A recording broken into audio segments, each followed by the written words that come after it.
Good evening from Brent Brown Ballpark on the campus of Utah Valley University, where tonight we settle the 5A state champion here between the visiting Pleasant Grove Vikings and the home team, the Bingham Miners. Tonight we get ready to go for what should be a very fun and good contest. It was a great game earlier this morning, a decision in which the Bingham Miners held on to an 8-7 victory. The Pleasant Grove Vikings used a 5-run fifth inning to chase pitcher Sean Keating out of the ball game and really kind of brought it back. But in the end, Bridger Jensen would come in and get the save, throwing 2 1/3 innings, allowing 1 hit and going with 1 strikeout, in which allowed the Bingham Miners to advance to this game.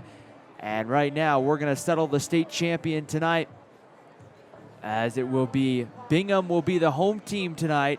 The Miners will be in their all gray uniforms, just similar, the same uniforms they wore this morning. The Pleasant Grove Vikings in their blue tops and their white pants as Easton Walker gets ready to stand in the box. And we're just about set ready to go for baseball here tonight at Brent Brown Ballpark. After the Spanish Fork Dons, they're still here. They're up on the third baseline celebrating their state championship. And they're going to hang around here at least for a little while here and have this. So here it goes. Easton Walker stands into the box. It's Derek Wall on the mound for the Pleasant Grove Vikings. And Wall kicks and delivers the first pitch, which is swung on and missed. It's no balls and a strike. And I should correct myself. Landon Walbeck, the starter for the Bingham Miners. We'd have an interesting situation if Derek Wall was pitching to his own teammate. No balls and a strike. Walbeck kicks and comes home, and that one misses low, and the count evens up at 1 ball and 1 strike.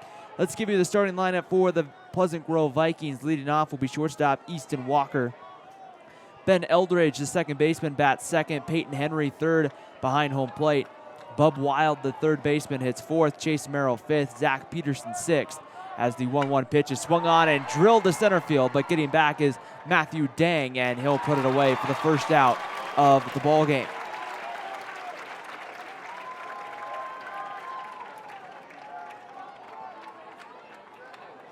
Hayden Veneker, the designated hitter, hits seventh. Tate Briggs, eighth, and Keaton Turner will get the start in left field and bat ninth. Defensively tonight for the Bingham Miners, in the outfield from left to right, Tanner Burr in left. It will be Matthew Dang in center and Aaron Marsh in right, as the first pitch to Ben Eldridge is swung on and fouled away, and it's quickly no balls and a strike. On the infield for Bingham, it's going to be Tyler Zupon at third base, Clyde Cloward at short, Connor Goff at second. Sean Keating gets the start at first base as the 0-1 pitch comes in, a breaking ball. This hits right off the plate for a ball, and the count evens at 1 ball and 1 strike. Braden Diddle back behind home plate, and the right-hander Landon Walbeck, who got the start in center field in game 1 for the Miners, moves to the mound. The 1-1 pitch on its way is swung on and fouled back, and the count moves now to 1 ball and 2 strikes here on Eldridge. So we're ready to play baseball. Fun night. Great to be with you, everybody. I'm Ryan Pickens as we get set, ready to go. The swing and the kick on its way home from Walbeck, and the pitch misses away with the fastball, and the count moves to 2 balls and 2 strikes. So Pleasant Grove goes Walker, Eldridge, Henry, Wild, Merrill, Peterson, Veneker, Briggs, and Turner. Time called as Ben Eldridge will take a step out of the batter's box, and he'll step back in. 2-2 the count as the right-hander Landon Walbeck kicks and comes home. The pitch swung on, popped up down the line, and that's going to go foul, and we'll get ready to go with another 2-2 pitch. So settle in and get ready to go for the 5A state championship. Winner-take-all game here today as Walbeck comes home. That one swung on by Eldridge, hit out to left field. Hit pretty well, but Burr's got to step on it. He's there, and there's 2 away.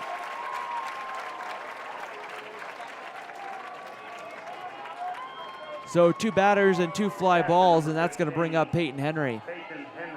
Henry hitting in the 3-hole. In the first game, Peyton Henry was 1 for 3 with a walk as he started behind the plate for the Pleasant Grove Vikings. Ready to go, the right-hander Walbeck kicks and delivers. The first pitch misses away, and it's 1 ball and no strikes to count. Bub Wild on deck for Pleasant Grove.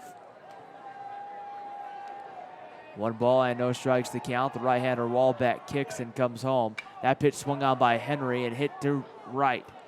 Marsh on it, but it's going to go foul, and the count will move to 1 ball and 1 strike. Packed house once again, filled with blue here at Brent Brown Ballpark.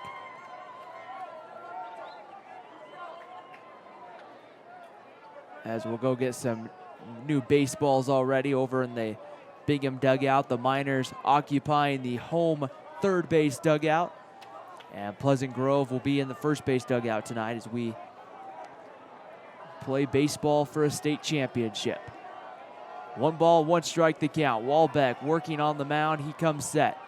And he kicks and fires the 1-1 pitch, and that one just off the plate for a ball. And it's 2 balls and a strike on Peyton Henry.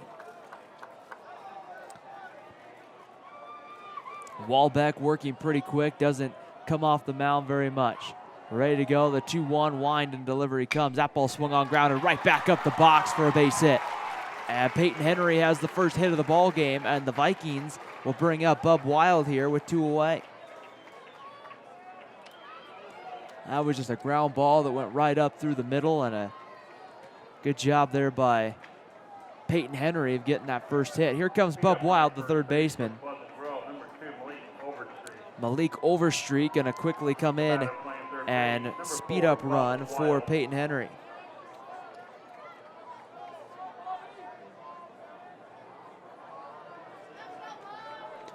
So Overstreet to run at first with 2 outs. Bub Wild comes to the plate.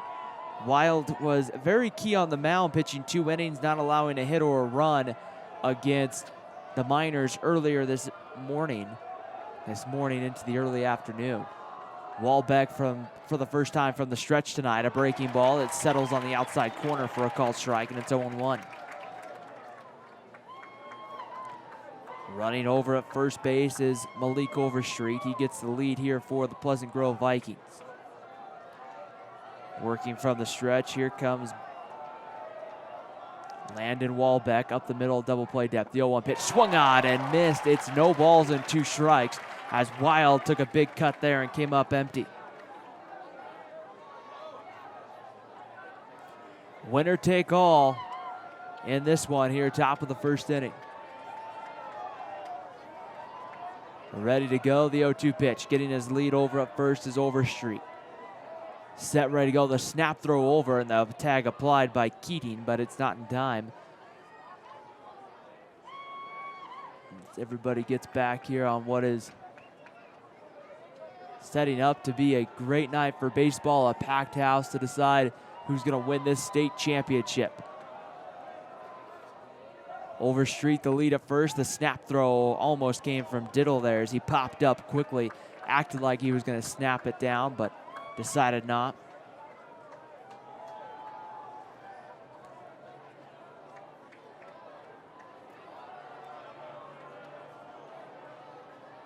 One ball, 2 strikes here with 2 outs, in the first. Ready to go, the kick and the delivery. Swung on and missed. Ball gets away from Diddle. He'll fire down to Keating in time, and the inning comes to an end. So the Pleasant Grove Vikings come away with the 1 hit. And at the end of a half an inning from Brent Brown Ballpark, Pleasant Grove 0. The Bingham Miners come up to bat after the break. You're watching the 2015 Class 5A State Baseball Championship game on KSL.com and DeseretNews.com.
Bottom of the first inning, starting here at Brent Brown Ballpark in Orem. Bingham coming up for their first hacks of the ball game against right-handed pitcher Derek Wall for the Pleasant Grove Vikings. Let's go ahead and give you the lineup for the Bingham Miners. Leading off will be the shortstop, Cade Cloward. Connor Goff, the second baseman, bats second. Tyler Zupon, the third baseman, hits third. Sean Keating at first, hits fourth. Cody Kitchen will DH tonight. He'll be in the fifth spot. The first pitch to Cloward is swung on and rolled foul, and it's 0-1. Aaron Marsh hits sixth. Landon Walbeck seventh. Tanner Burr eighth, and Braden Diddle will round out the order and bat ninth as the right-hander Derek Wall gets ready to work as he kicks and delivers the 0-1 pitch. That one swung on and line to right field. Coming in, it's going to fall in front of Merrill, and the Bingham Miners have a leadoff single here in the first on a base hit from Cade Cloward. It's a pitch that got most of the plate, and this is a Bingham team that can score runs, and we'll see if they can do that throughout the ballgame. Here comes Connor Goff, the second baseman. Finishing up the Bingham Miner lineup, it will be Cloward, Goff, Zupon, Keating, Kitchen, Marsh, Walbeck, Burr, and Diddle. And that one there taken for a called strike as Goff tried to lay down the bunt and came up empty. Defensively for the Pleasant Grove Vikings, it will be Keaton Turner in left field, and center will be Zach Peterson. Starting in right field, Chase Merrill. On the infield, from third to first, it will be Bub Wild at third, Easton Walker at short, Ben Eldridge at second, Tate Briggs at first, Peyton Henry behind the plate as Wall's 0-1 pitch skips away, and that gets all the way off the netting. Coming around second and putting the brakes on is Cade Cloward, as the question there was whether or not that hit the bat. In that case, it didn't, as the ball just bounced in the dirt and skipped to the backstop, and it'd be 1 ball and 1 strike count here on Connor Goff. Goff, the runner on, or the hitter at the plate. Cloward, the runner on at second base for Bingham. The 1-1 pitch on its way. That one low for a ball, and it's 2 balls and a strike.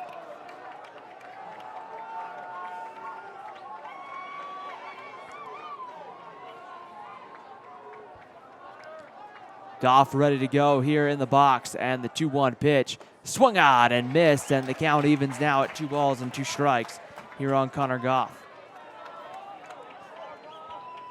Pleasant Grove and Bingham playing here for the 5A state title. Ready to go. 2 balls and 2 strikes the count. The runner ready to go at second base, and the turn Wall will look him back to second as Cloward's back standing up. Connor Goff ready to go, checks the runner at second base, kicks, and Wall delivers home. That one swung on and fouled back, and will stay 2 balls and 2 strikes. Running on at second base, Cade Cloward got on a hard hit single to right field. Derek Wall trying to see here if he can work out of the jam for Pleasant Grove. 2 balls and 2 strikes the count. Goff with that front foot, pulled a little bit towards left field. The 2-2 pitch bounces in the dirt. It skips away from Peyton Henry, and that's going to go down to third is Cade Cloward. The second time that Peyton Henry hasn't been able to keep that pitch in front of him has allowed Cloward to get 2 bases, and now the count runs full, 3 balls and 2 strikes, and Connor Goff doesn't need a hit here to get the first run of the game in for the Miners. Bingham scored in every inning but the 6th and 7th in game 1 today. That one swung on, popped up foul, and the count runs full, 3 balls and 2 strikes. We'll do another 3-2 pitch.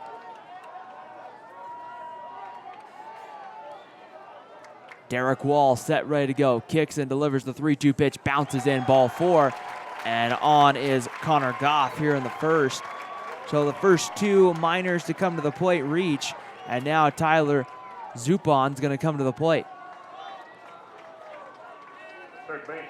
Zupon was 1 for 3 with a run scored, had an RBI and a walk in the first game. Made the start over at first base, and then after Keating came out of the ball game, he moved over to third, where he starts here tonight. Runners on the corners here, nobody out.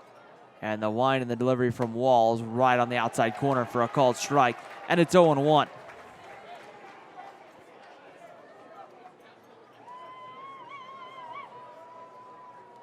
No balls and 1 strike to count. The Miners able to get a leadoff single from Cade Cloward and a walk by Connor Goff.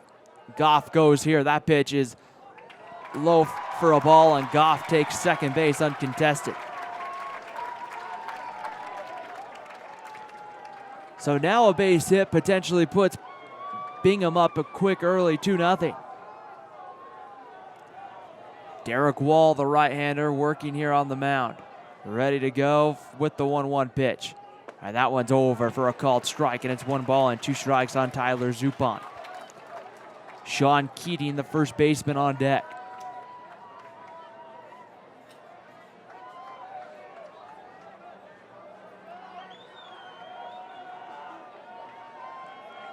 One ball and 2 strikes to count. The kick and the delivery from Derek Wall. Swung on and missed. Strike 3.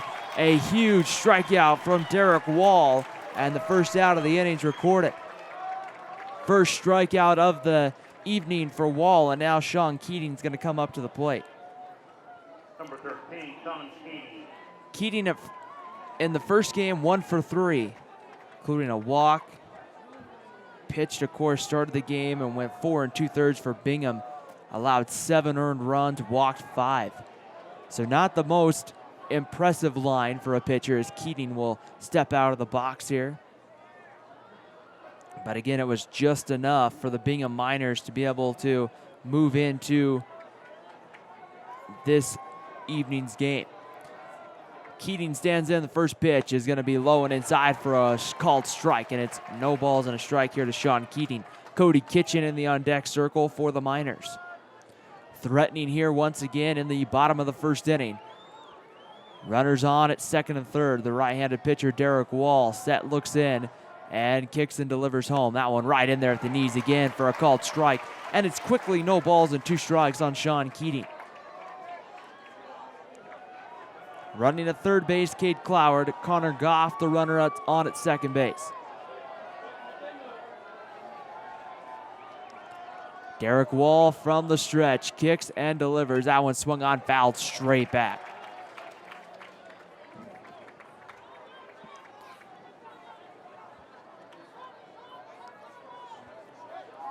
Keating ready to go here as he gets ready to stand back in the box here with 1 down here in the bottom of the first inning.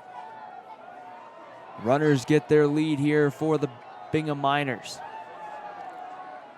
The 0-2 pitch, Wall comes home, swung on and missed, strike 3, and Derek Wall has back-to-back strikeouts, and now is an out away from getting out of the jam. 2 outs, and he'll bring out the designated hitter, Cody Kitchen.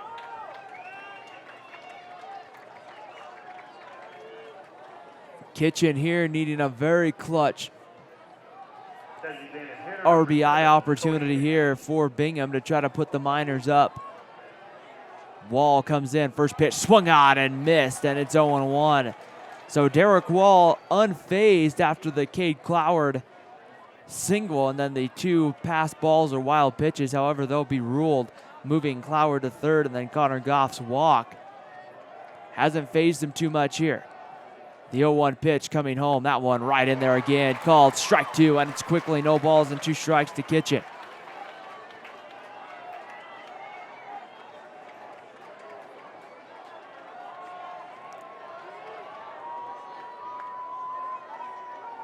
Wall set, ready to go from the stretch. Looks at third, comes home. That one swung on and grounded right back to Wall. He'll underhand to first, and he finds his way out of the jam. The first 2 men of the inning get on, but they leave him stranded at the end of 1 complete inning from Brent Brown Ballpark. Pleasant Grove and Bingham tied at 0 here at the 2015 Class 5A State Baseball Championship on KSL.com and DeseretNews.com.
Top of the second inning here at Brent Brown Ballpark in Orem. The Pleasant Grove Vikings, Derek Wall pitches out of a jam in the bottom of the first inning. Now Chase Merrill, Zach Peterson, and Hayden Venker come up here for the Vikings.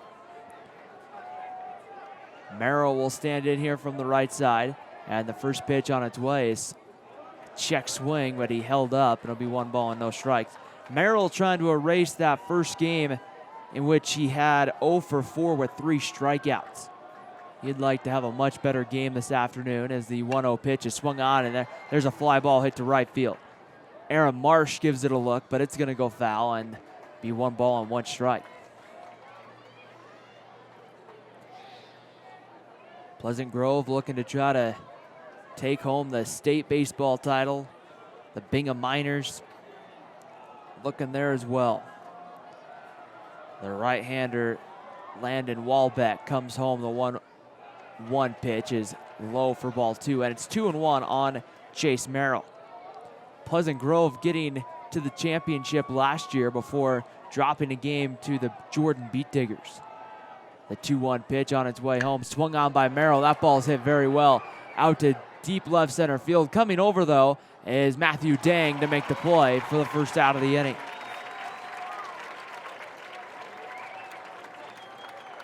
It was a long run, having to go deep into the gap and kind of hit out there to that left center 427 mark, and Dang was able to run over, took a good route to the baseball, and he was able to make the play for the first out of the inning. Here's Zach Peterson now. Peterson getting the start for the Vikings in center field as Walbeck comes home. First pitch over for a called strike, and it's 0-1. Walbeck's been able to get that first strike pitch over so far tonight. As Walbeck set here looking from the windup. He winds and comes home. The 0-1 pitch there sits just a little bit low and maybe a tad outside, and the count moves to 1-1. Top of the second inning, no score. Walbeck kicks and comes home. That one inside and hits Peterson. And so Pleasant Grove gets a base runner here in the second inning on the hit by pitch. Now batting the designated hitter number 12, Hayden Vinker. Hayden Vinker comes to the plate here for Pleasant Grove. Vinker, the designated hitter, will hit from the left side of the plate. Zach Peterson gets his lead over up first, a pretty conservative lead here with 1 down in the second inning. The pitch on its way, swung on, fouled straight back to the screen. It's no balls and a strike on Vinker.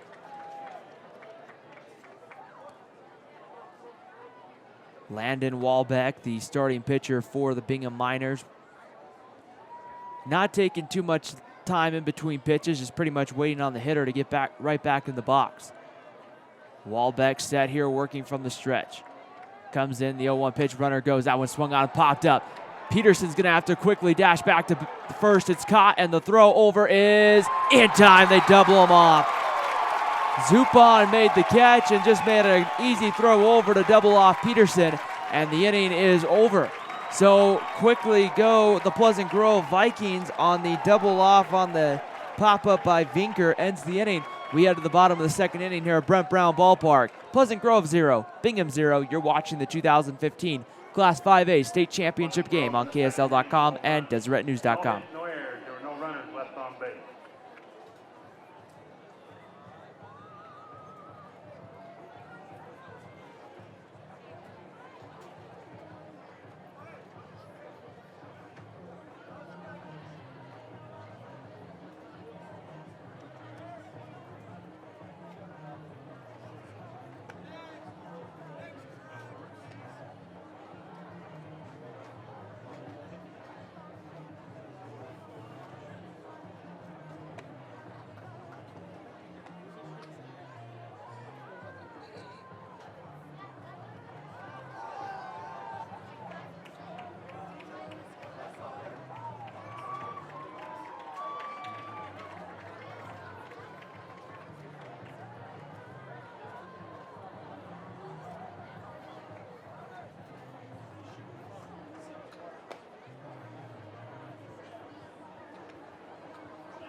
Bottom of the second inning starting here at Brent Brown Ballpark in Orem, Utah, where the Bingham Miners threatened in the first inning, but then Derek Wall just settled in really nicely here to get the couple outs that he needed here in the first inning. Second inning, he'll face Aaron Marsh, Landon Walbeck, and Tanner Burr coming up here against the right-hander Derek Wall, who goes back to work for the Pleasant Grove Vikings here in the bottom of the second inning.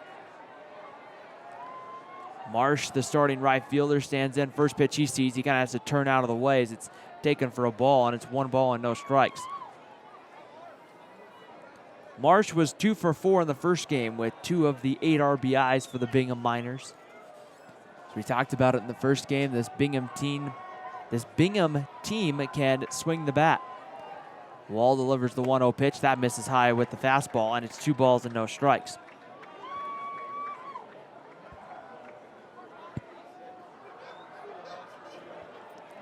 Two balls and no strikes. The stadium filled almost, I think, not really to capacity with the berm, but these hard seats are, and that one's in there for a called strike. Filled for the most part. There's a few spots where there's a kind of 4 or 5 seats here or there, but for the most part, it's a packed house here tonight at Brent Brown Ballpark.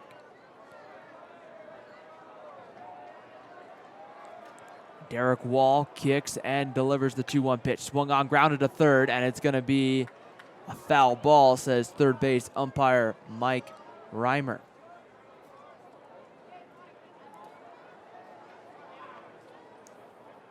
So 2 balls and 2 strikes to count. It was Derek Wall had 2 strikeouts going for the Vikings in the first inning. He'll look for strikeout number 3 here against Aaron Marsh.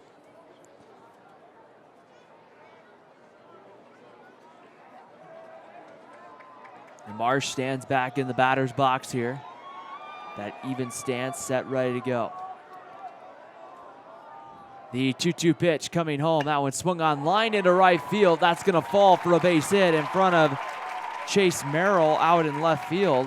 And a leadoff single here for Aaron Marsh has Bingham going. Once again, that's the Miners' second hit of the ball game, third base runner. And now the pitcher, Landon Walbeck's going to come to the plate, looking to here to help his own cause and see here if Bingham will either move the runner into scoring position or whether they will have Landon Walbeck go ahead and swing the bat here. First pitch, Walbeck shows bunt, pulls the bunt back, and it's taken for a ball, 1 ball and no strikes to count. Crashing hard at third base there was Bub Wild. They appealed down to first, kind of a late appeal, and no, he did not go, says first base umpire Joe Sisson.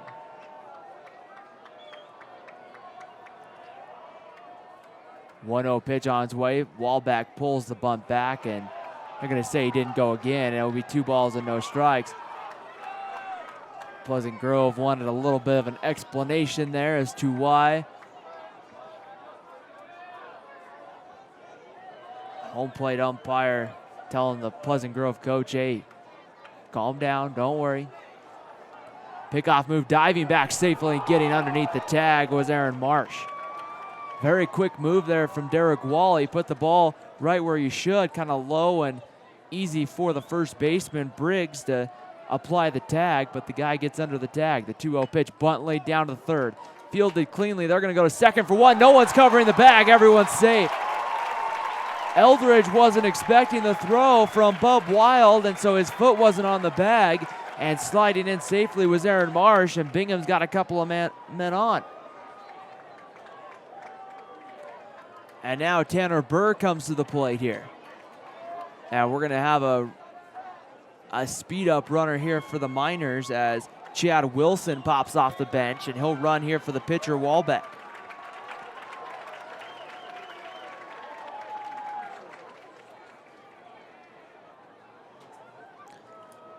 So good speed coming on the base pass here for the Bingham Miners as Tanner Burr comes to the plate. And this is one thing that Bingham did in the first game was they never really had an inning. I mean, they never really had a huge inning. They just kind of chipped away, scored 1 here, 2 there, 1 here. And they were able to put up 8 runs on Pleasant Grove. Ready to go. It's going to be the 1-0 pitch on a way. Burr shows bunt, pulls it back and takes it for a called strike, and it's 0-1. Easton Walker in that game took the loss for the Vikings. It was one of his first losses in, I think, around 2 years is what I heard. And the 0-1 pitch. Coming home, pulls the bunt back, and it evens the count now at 1 ball and 1 strike. Walker getting the start tonight at shortstop for the Vikings there as Bub Wild came charging in. Walker went to cover third on the bunt. Burr squares around to lay the bunt down again. Wild comes in, the bunt pulled back, and Burr foul tipped into the glove for strike 2. So it's interesting, they kind of have the wheel play on, so Eldridge and Walker will go cover the bags as the corners charge hard, and Burr there pulled the bunt back and went to swing, and he would have had a good portion of the field to work with. 1-2 pitch, no bunt sign shown here yet as Wall will take a step off the mound. He's not showing bunt, but now he's going to probably get ready to take back and swing.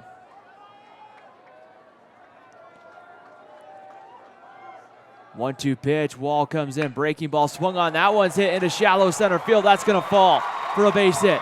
They're going to have the runner hold Marsh at third, and Bingham's low to the bases with nobody out. Bases loaded coming up, and Braden Diddle will be the man at the plate.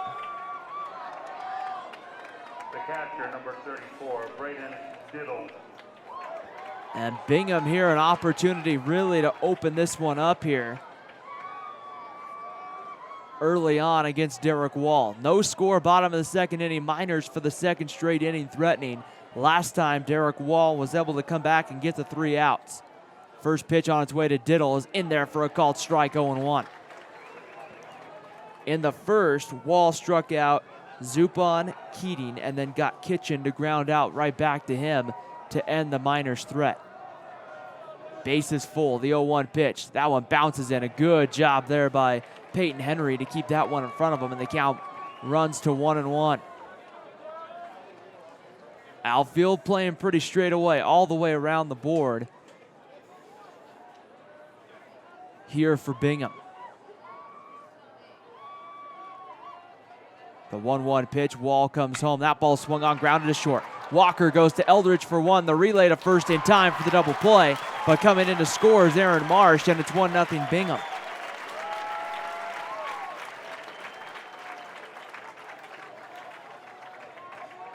Chad Wilson goes down to third, but Pleasant Grove will take the double play to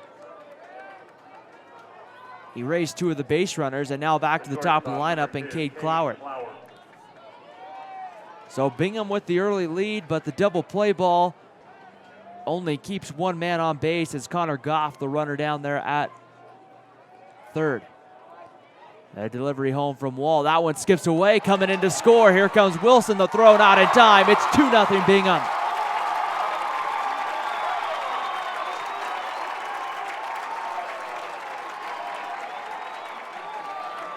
And that's where the speed of the Bingham Miners can come back to hurt you, as that one doesn't kick too far away from Peyton Henry, but it's a foot race between Chad Wilson and Derek Wall, and in that case, it's Wilson 1, Wall 0. 1 ball, no strikes, the count on Cloward as he goes around, and yes, says our home plate umpire, Blyden Lautensock, says he does go. And it evens the count now at 1 ball and 1 strike. 2 gone here, bottom of the second inning. Wall comes home. That one swung on and missed. It's 1 ball and 2 strikes.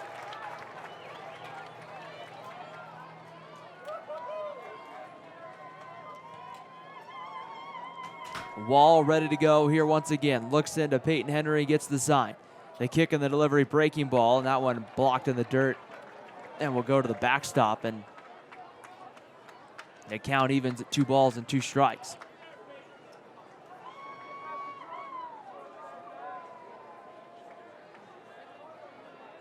And the right-hander ready to go. Derek Wall looks in, gets the sign from Peyton Henry. The kick and the delivery. That one high and tight, ball 3.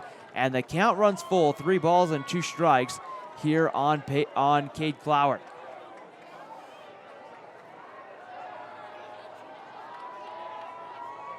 Ready to go. The delivery on its way. That one swung on, popped up.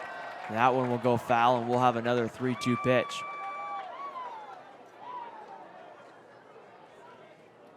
Great job there by Cloward, fighting it off to stay alive.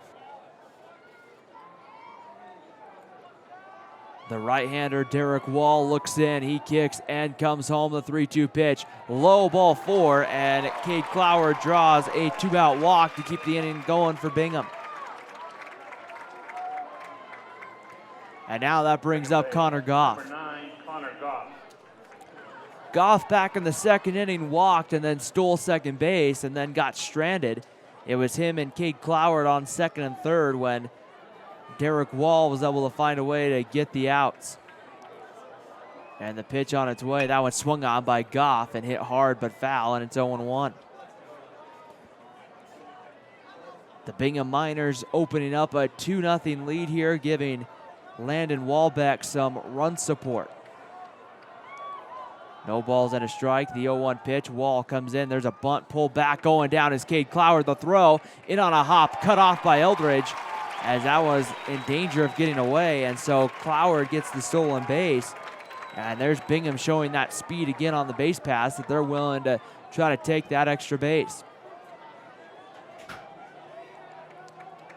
1 ball and 1 strike to count. Goff stands in from the right side.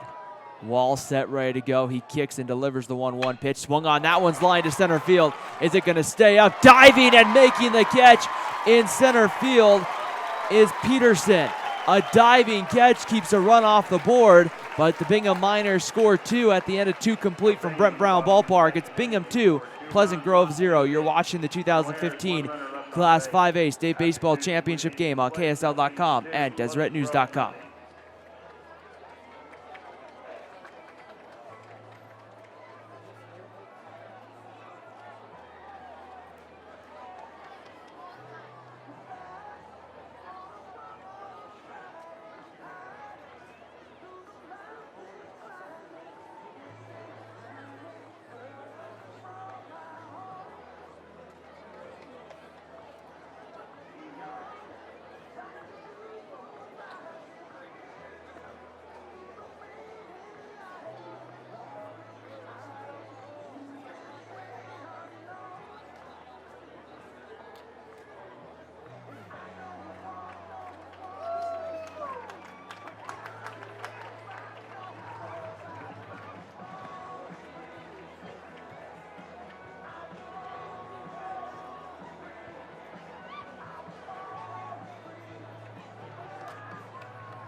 Top of the third inning starting here at Brent Brown Ballpark in Orem, Utah.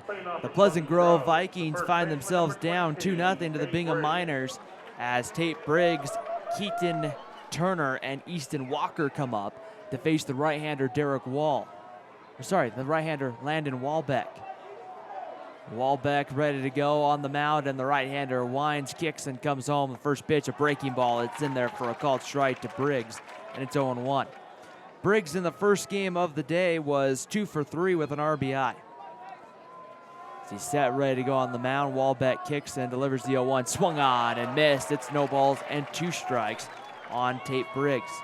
Walbeck's been ahead of most of the hitters he's faced tonight, as Pleasant Grove has only been able to get the 1 hit. The 0-2 pitch on its way home. That's on the outside corner for a ball, and it's 1-2. The 1 hit was a single from Peyton Henry that came back in the first inning. Lights beginning to come on here at Brent Brown Ballpark as Walbeck delivers the 1-2 pitch. Right on the outside corner for ball 2, and the count evens at 2 balls and 2 strikes as the Bingham faithful were looking for a called strike 3 on that one. But that was just off the plate.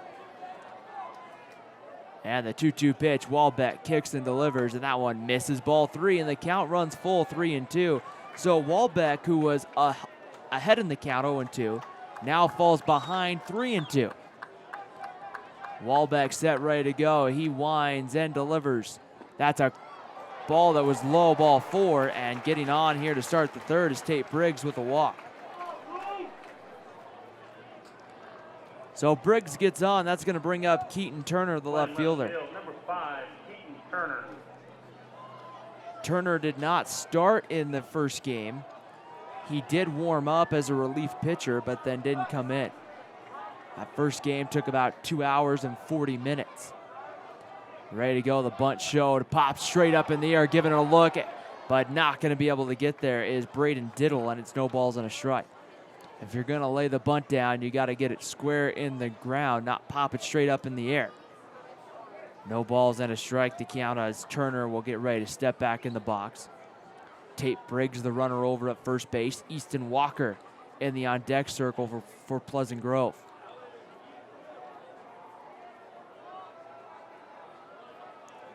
Turner ready to go. Briggs gets his lead. Playing in at third base is Zupon, expecting the bunt. The bunt popped up again. Zupon going to try for it. It's going to hit off the netting, and it's no balls and 2 strikes as it will slowly roll back onto the backstop. Easton Walker will pick it up and get it back to Braden Diddle, and it's 0-2 now on Keaton Turner. So now Turner's probably here with 2 strikes, going to have to swing the bat. If he does bunt and he fouls it away, it would be equivalent of a strikeout. Briggs, the runner over at first. Walbeck comes set on the mound. The 0-2 pitch coming in. That one in the dirt, gets through, and between the legs of Diddle going down to second is Tate Briggs. So once again, the ball just skipping away from Diddle. And Briggs now in scoring position for Pleasant Grove, and a base hit here, and they can see if they can bring this back within. And see here on the base hit here if they can get it back in the ball game. 1 ball and 2 strikes to count here on Keaton Turner. Tate Briggs ready to go. The runner on at second base. The right-hander ready to go as he kicks and comes home. That one swung on and missed, strike 3, as that was foul tipped into the glove. That is the second strikeout for Walbeck on the night. And the first here out of the 3rd inning as Easton Walker comes to the plate. Walker is 0 for 1 on the day as he flew out to center field to open up the ball game for the Pleasant Grove Vikings. Walker in the first game today was 0 for 2 with 2 walks and a run scored. Walbeck set, ready to go. Looks in, gets the sign, and delivers. That one low for a ball, and it's 1 ball and no strikes to count on Easton Walker. Top of the 3rd inning, 2-0 Bingham. With 1 out, Easton Walker at the plate for Pleasant Grove.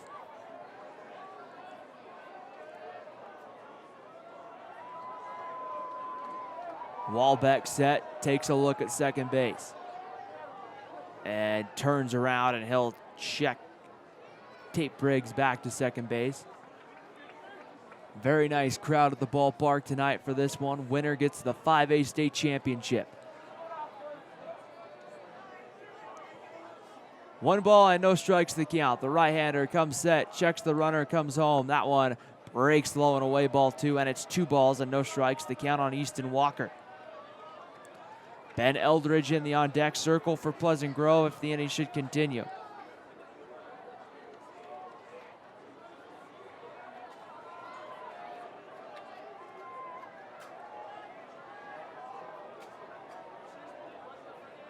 Big hole out in right center field with Matthew Dang playing very deep in center, and then also more towards that left center field 427 mark, as Diddle will go out and have a quick word with Walbeck on the mound. Make sure they understand what pitch is coming here.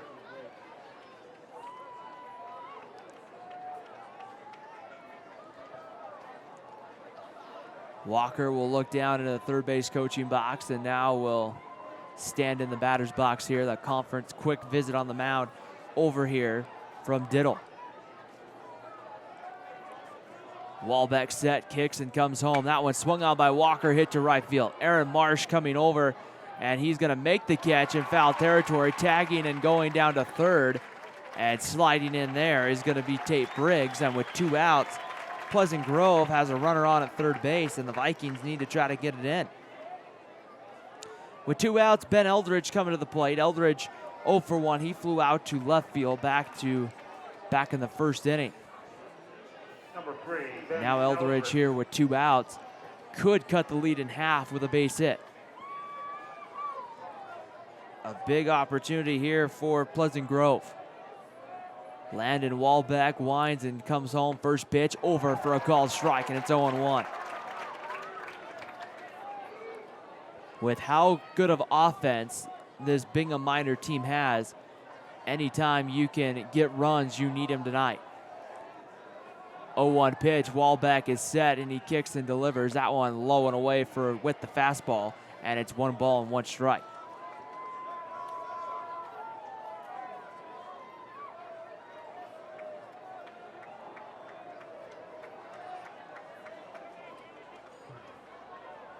Walbeck set on the mound, takes a look at third, delivers the 1-1 breaking ball. That one's lined to center field. Going back and getting under it is Dang. He's there to make the play, and the inning is over. So the Pleasant Grove Vikings strand a runner on at third base at the end of 2.5 from Brent Brown Ballpark. It's Bingham 2, Pleasant Grove 0. You're watching the 2015 Class 5A State Championship game here on KSL.com and DeseretNews.com.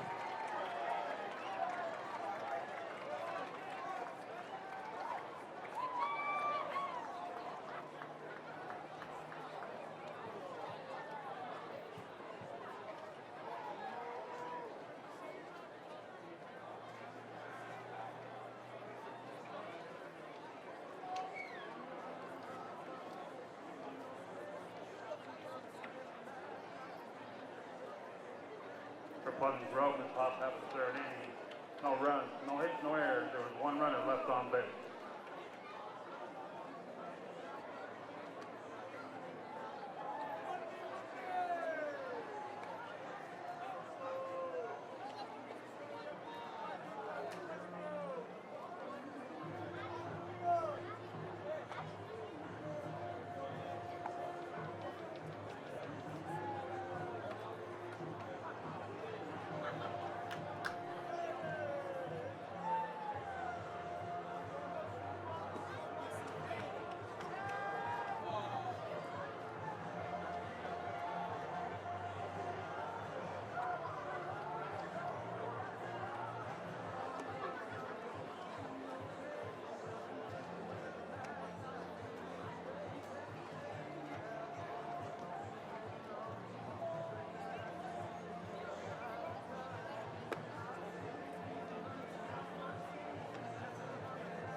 Bottom of the third inning here at Brent Brown Ballpark in Orem. 2-0 Bingham as the Miners come up here in the bottom of the third.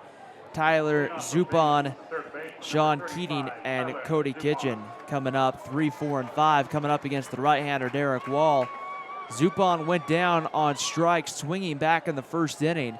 He was up with a couple of men on base. As Derek Wall comes in, first pitch is swung on and crushed. Going back is Turner, and he's going to make the catch on the warning track. That looked like off the bat that was gone, but stays in the ballpark, and there's 1 away in the third. So the excitement off the bat just didn't quite get enough of it there, did Zupon. And now with 1 out, it's going to bring up Sean Keating, the first baseman. Keating 0 for 1. He went down on strikes, swinging as well. He was in that same position Zupon was, up with men on second and third, and the first pitch on its way home is swung on and popped up into left field. Turner's been busy here in the third, and he'll make the catch for the second out of the third inning. So not bad if you're Derek Wall. 2 pitches and 2 outs, and now that brings up Cody Kitchen. Kitchen is 0 for 1. He grounded back to the pitcher back in the first inning. That ended that inning. The right-hander Derek Wall ready to go. Can he go 3 for 3? And the breaking ball in there for a called strike, and it's 0-1. So he'll have to throw more than 3 pitches in the inning to get out of it, but he's got an 0-1 count on Cody Kitchen. 0-1 pitch comes. That's a breaking ball right on the outside corner, and it's quickly no balls and 2 strikes to count here on Cody Kitchen. Ready to go, the 0-2 pitch. Breaking ball, swung on and missed. Not bad if you're Derek Wall. 5 pitches to get through the 3rd inning, and you send Bingham down 1-2-3.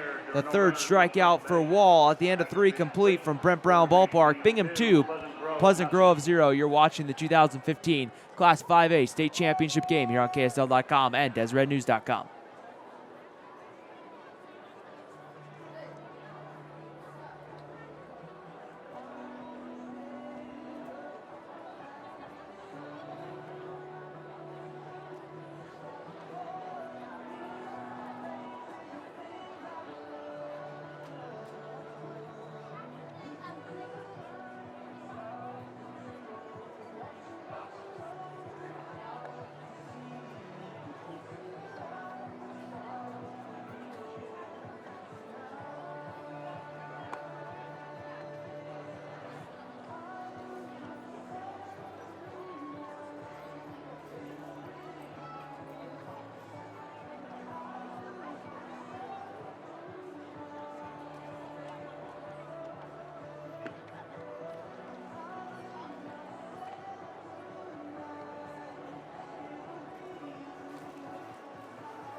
Leading off for Pleasant Grove, the top half of the 4th inning, the catcher number 15, Peyton Henry.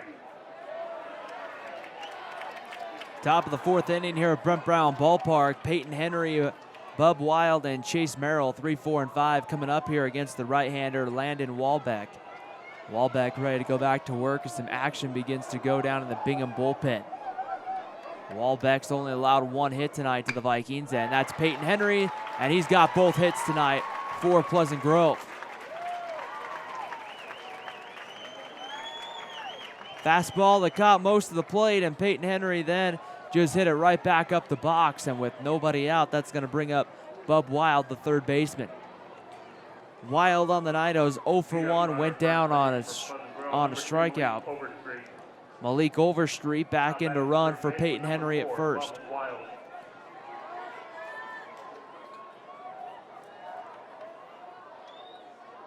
Ready to go here, Landon Walbeck, the pitcher. Wild gonna square around to bunt. Here comes the pitch. It misses low and away. Diddle thought about the snap throw, but decides to hold on to it. Left-hander getting loose for Bingham. Let's try to catch a number. I couldn't quite see it from here. 1 ball and no strikes to count. Bub Wild ready to go on the mound. He'll square around now to show a bunt. Pulls the bunt back and takes the 1-0 pitch off the plate for a ball, and it's 2-0.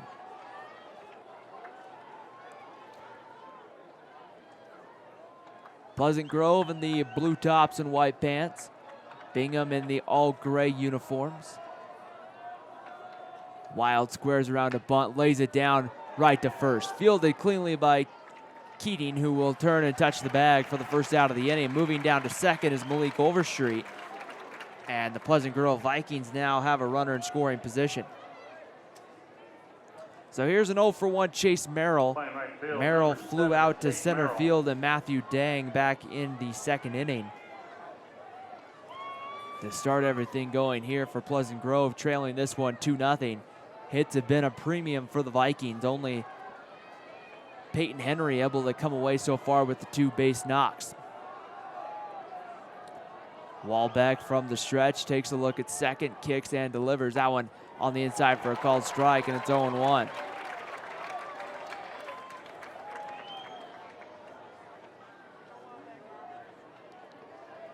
The right-hander gets ready to go back on the mound. Walbeck working here from the stretch. Overstreet gets his lead out on second base. Not a huge lead, but a comfortable one as the 0-1 pitch about to come home. Ready to go, breaking ball, swung on and missed as Chase Merrill took a big cut and came up empty, and it's no balls and 2 strikes on Merrill.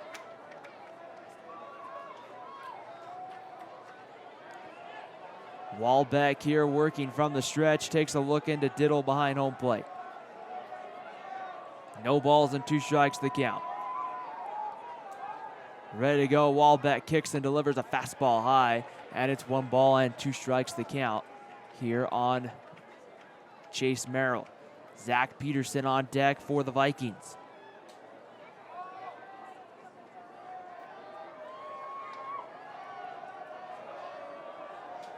The 1-2 pitch getting ready to come home as the right-hander comes set on the mound. A 1-2 pitch coming. That one swung on and grounded foul as the third baseman for Bingham, Zupon there, tried to get over and get it. So 1-2 count as Chase Merrill will take a look down to third, get some direction here from his coach down in the third base coaching box, stands in. 1 ball, 1 strike, 1 ball, 2 strike count.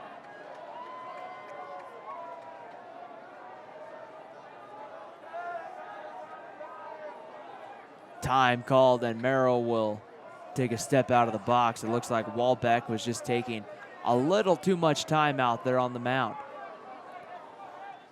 Overstreet gets his lead out at second base for Pleasant Grove. Outfield playing back, a base hit probably scores Overstreet. That one swung on, grounded through the left side for a base hit. Burr coming up, Overstreet's gonna be waved. We have a play at the plate, the cutoff throw, and it's 2-1 as Overstreet scores, and the Vikings have cut the lead in half.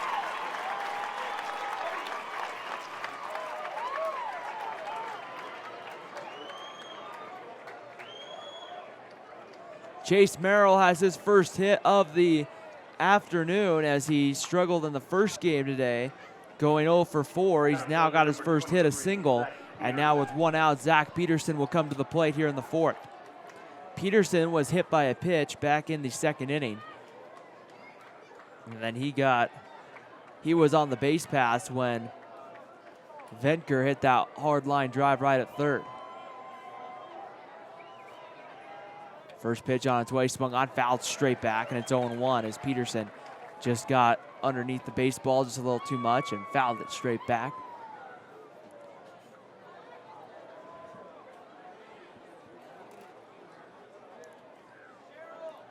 Chase Merrill over at first base starts getting his lead over there, a fairly good-sized lead. Walbeck notices it, looks over his shoulder, he'll throw back, and the quick tag, not in time, as Merrill's back underneath the tag. Top of the 4th inning, 2-1, Bingham on top. The Miners scoring 2 in the bottom of the 2nd. Pleasant Grove coming back here with 1 in the 4th inning. Landon Walbeck comes home with it. That one low for a ball, and the count evens now at 1 ball and 1 strike.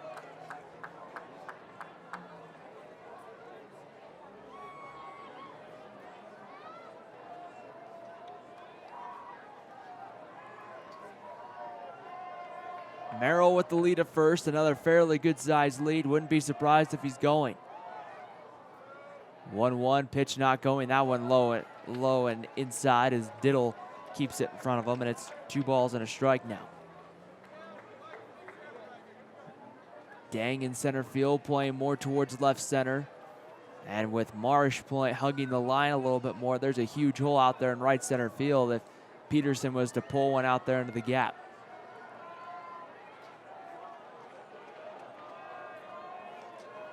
From the stretch, the pitch, that one swung on and rolled foul down over towards the Pleasant Grove dugout. And the count evens up now, 2 balls and 2 strikes on Zach Peterson.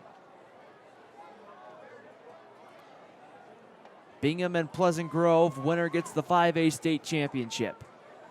We'll have that title for the next year as the 5A state champion. Pickoff move, snap throw, and Merrill, when he dove, had to reach out as he didn't really slide back through. He just dove, and if he hadn't reached out, he would have been short. But he was able to dive back safely. A double play ball here for Bingham ends the inning. Ready to go, Walbeck set from the stretch, comes home. That one swung on and hit well by Peterson out to right. Marsh is gonna get back on and make the catch on the warning track for the 2nd out of the inning.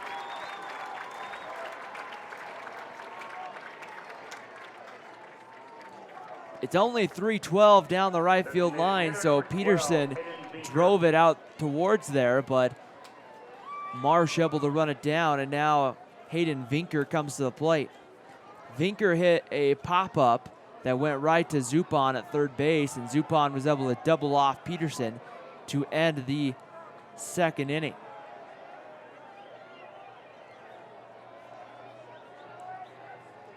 Pitch on its way home, misses off the plate. It's 1 ball and no strikes to count on Hayden Vinker.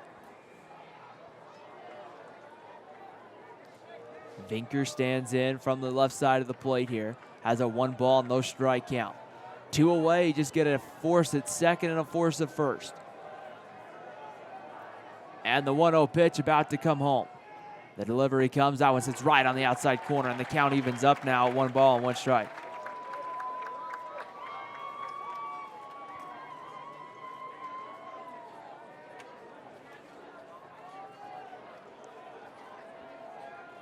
One ball and 1 strike to count. Merrill gets his lead over at first. Not a huge lead as the pickoff move comes, and Merrill scuffles back safely to the bag.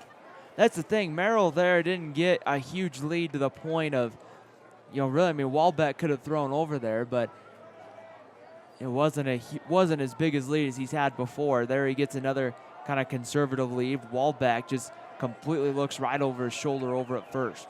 The 1-1 pitch swung on, that's taken for a called strike, and it's 1-2. As the breaking pitch came in, started on the outside part of the plate, ended up coming right back over to the inside corner, and it's 1-2 now on Vinker.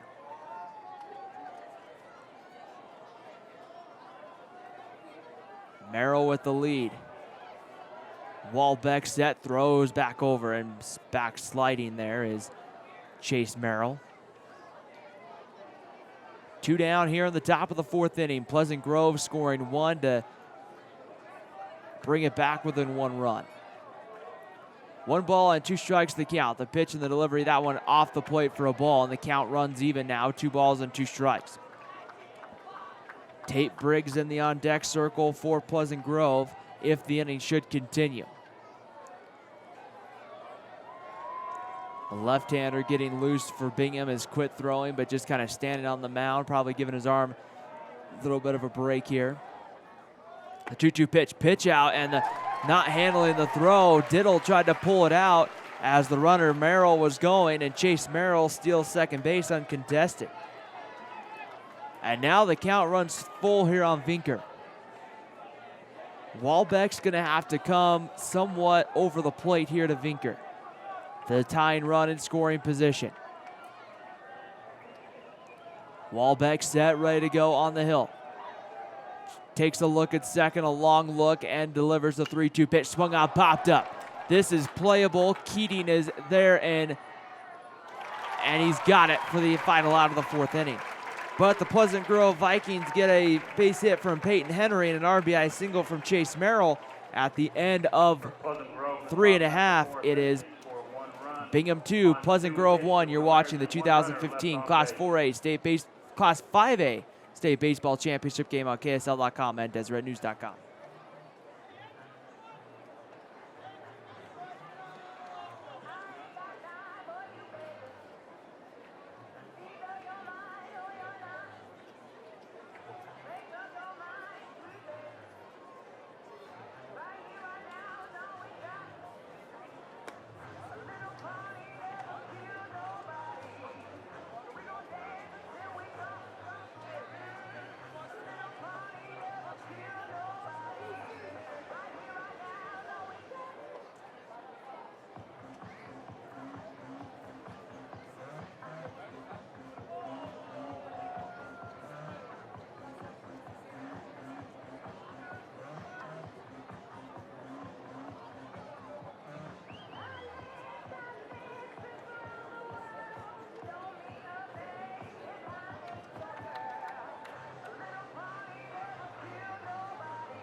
Bottom of the 4th inning here at Brent Brown Ballpark. It's going to be Aaron Marsh, Landon Walbeck, and Tanner Burr coming up here for the Miners.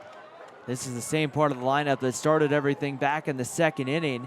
that got the 2 runs on the board for the Bingham Miners here as Derek Wall will go back to work here in the bottom of the 4th inning. Marsh, Walbeck, and Burr coming up here against the right-hander Derek Wall. Ready to go back to work. Wall comes set and kicks and delivers the first pitch. High fastball, and it's 1 ball and no strikes to count. And Bub Wild at third base, playing even with the bag. He's playing a little bit closer than he typically does, protecting against a bunt here, potentially by Aaron Marsh. Marsh will stand back in the batter's box as the 1-0 pitch, breaking ball, sits right on the inside corner, and it's 1 ball and 1 strike to count. Derek Wall through 3 has allowed only the 2 runs, and right now it's a 1-run ball game here at Brent Brown Ballpark as we get into the middle innings of this one.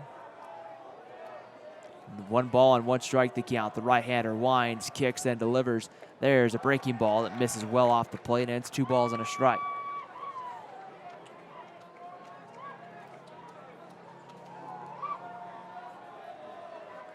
Aaron Marsh getting the start for Bingham tonight in the right field spot. Had a couple of RBIs for the Miners in game 1. 2 RBIs to be in there, and there's a fastball. It's in there on the inside corner, and it's 2 balls and 2 strikes to count here on Aaron Marsh. Bingham looking for a couple of runs of insurance here for their starting pitcher, Landon Walbeck. They've had a left-hander up in the bullpen throughout different parts of the ball game as the 2-2 pitch comes home, breaking ball. And holding up there was Marsh as the ball comes low. And it's a 3 ball, 2 strike count here on Aaron Marsh. Infield for Pleasant Grove playing back now with the 2 strikes. Bub Wild willing to move back behind the bag as the likelihood of a bunt is a little less likely here. The 3-2 pitch, the wind, the delivery comes, and Marsh swings and pops it up foul. And we'll get back here out of play, and we'll have another 3-2 pitch here.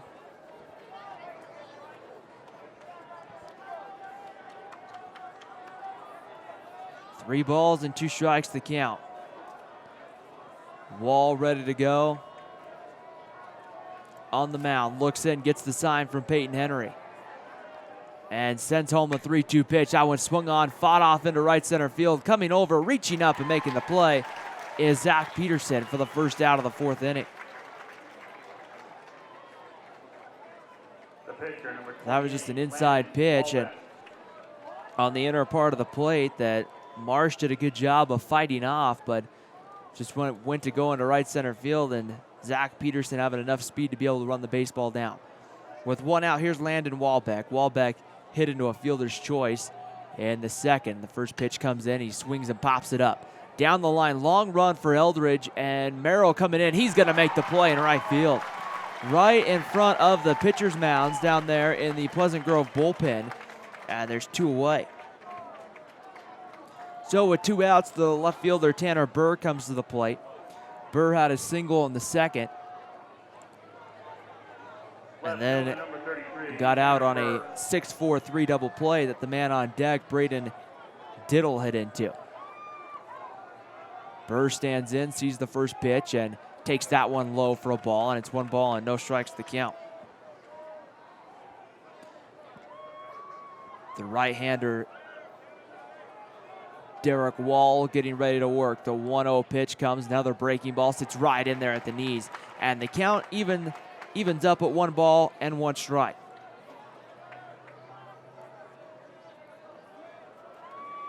The 1-1 pitch, Wall comes home, another breaking ball, sits right beautifully on the outside corner. It's 1-2.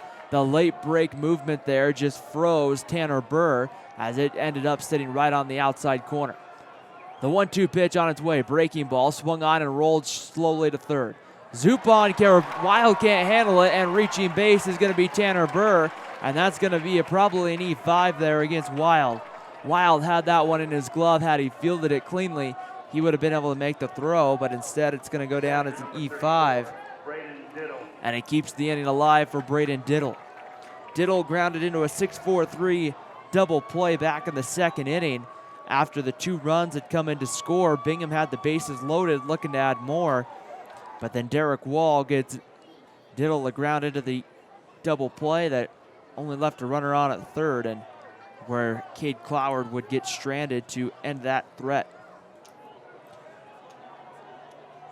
So 2 down here for Diddle, and the first pitch coming home is in the dirt. A good block by Peyton Henry, who thought about throwing down to first, but Burr was able to scurry back to the bag, and it's 1-0. 1-0 Bingham here, bottom of the, or 2-1 Bingham, 2 away in the bottom of the 4th inning. The 1-0 pitch coming home from Wall, that one on the outside corner, and the count evens itself up at 1-1. Eldridge and Walker playing kind of, I don't want to say double play depth, but they're playing a little more up the middle just in case that one of them needs to cover the bag quickly on a ground ball. New baseball thrown out to the starting pitcher, Derek Wall, as Diddle has an even 1-1 count.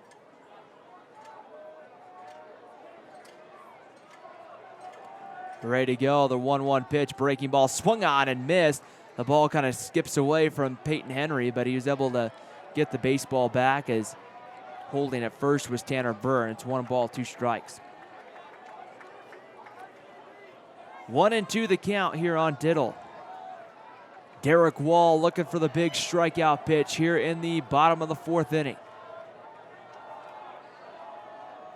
The 1-2 delivery on its way, swung on, popped up. Henry gives it a look, but it will go foul. That'll be another 1-2 pitch coming here.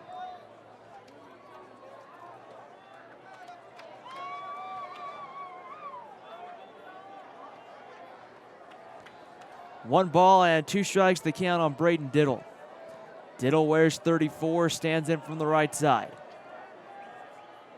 The 1-2 pitch, breaking ball called, strike 3. That breaking ball froze Diddle. That's the 4th strikeout for Derek Wall, and that ends the 4th inning. Bingham comes away with 1 hit, with no hits. They had the 1 error, and they leave a man on base at the end of 4 from Brent Brown Ballpark. It's Bingham 2, Pleasant Grove 1. You're watching the 2015 Class 5A State Championship game here on KSL.com and DeseretNews.com.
Leading off from Pleasant Grove, the first baseman, number 22, Kate Briggs.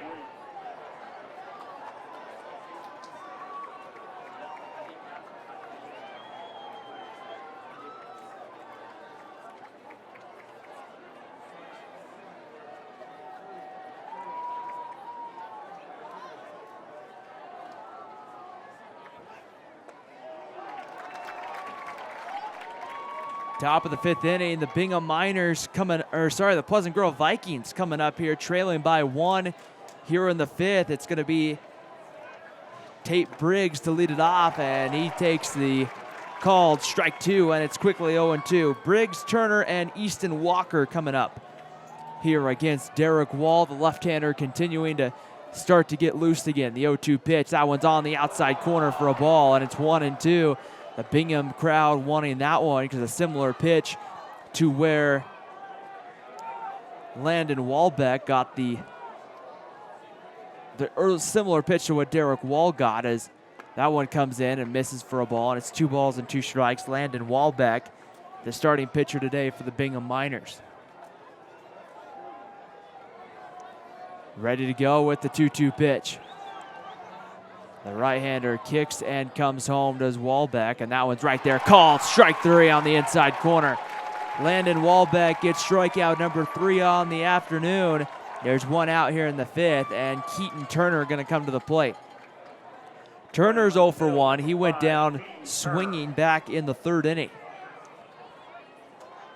Walbeck set and will come home, and the pitch swung on. That ball's hammered, but it's going to go foul. It'll be no balls and a strike.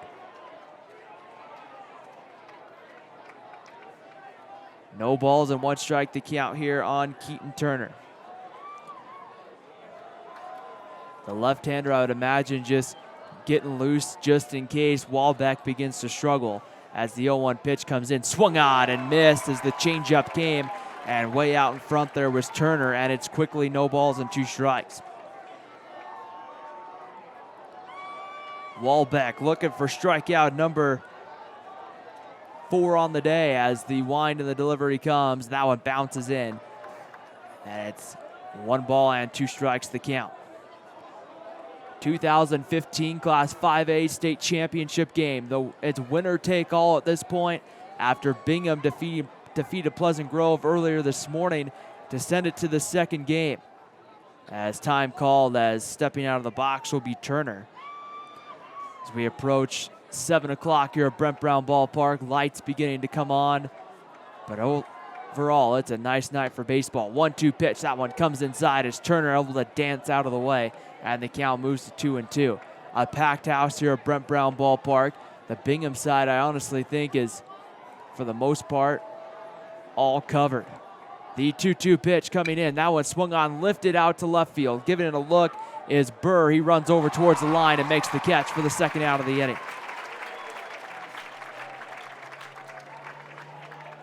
So with 2 outs, we go back to the top of the lineup in Easton Walker. Walker on the day is 0 for 2. He flew out to center and he flew out to right back in the 3rd. Walker, kind of the catalyst at the top of the lineup for the Pleasant Grove Vikings, has been contained pretty well here by Landon Walbeck tonight. Walbeck will be ready to go on the mound as he'll bring that leg kick up and come home, and that one's over for a called strike, and it's 0-1. No balls and a strike. Walker quickly taking a step out of the box. Now he'll get back in. Walbeck set, ready to go on the mound as he gets the sign and delivers the 0-1 pitch, and that one misses away for a ball, and the count evens up now, 1 ball and 1 strike. The final game of what's been a week-long event here at Brent Brown Ballpark. There will be a lot of people, I'm sure, that will be that one off the plate for a ball. It's 2 balls and a strike. I know there will be some people here, a lot of the workers and people who are here to put on this tournament that will be ready for a weekend break after this marathon of a week. And it's a 2-1 pitch coming home, and that one swung on by Walker, chopped to 3rd. Zupan's gonna have to make the throw quickly. He does. He's not gonna get Walker. Easton Walker gets on the 4th hit for the Pleasant Grove Vikings, and they'll put the tying run on base here with 2 outs for Ben Eldridge. That was just chopped straight high, and Zupan, it was going to be hard after how high of hop that was to try to get Easton Walker. But then Zupan, I don't know if he didn't get a clear grip on the baseball or what happened, but when this throw came, it was kind of just one hopped over to first. So here's an 0 for 2 Ben Eldridge, a couple of flyouts on the afternoon. And with 2 outs, Walbeck will work from the stretch. Walker gets his lead at first. That one swung on line to left. Is it going to fall? It will. Right in front of Burr. And Pleasant Grove now has the tying run in scoring position. Back-to-back hits. And now you bring a 2 for 2 Peyton Henry to the plate. So the 3rd time through the lineup, and some of the Vikings are starting to be able to collect some hits off of Landon Walbeck. And we'll see here as the left-hander continues to warm down in the Bingham bullpen. We'll see how long the Miners stick here with Walbeck. Goff came in to have a quick word with the right-hander. Peyton Henry 2 for 2 with a couple of base hits on the night. A base hit here could easily tie the game. Outfield playing very deep. Easton Walker has good enough speed. He'll score on that kind of a base hit. Walbeck looking to get Peyton Henry for the first time tonight. The first pitch on its way. Misses low and away for a ball, and it's 1 ball and no strikes.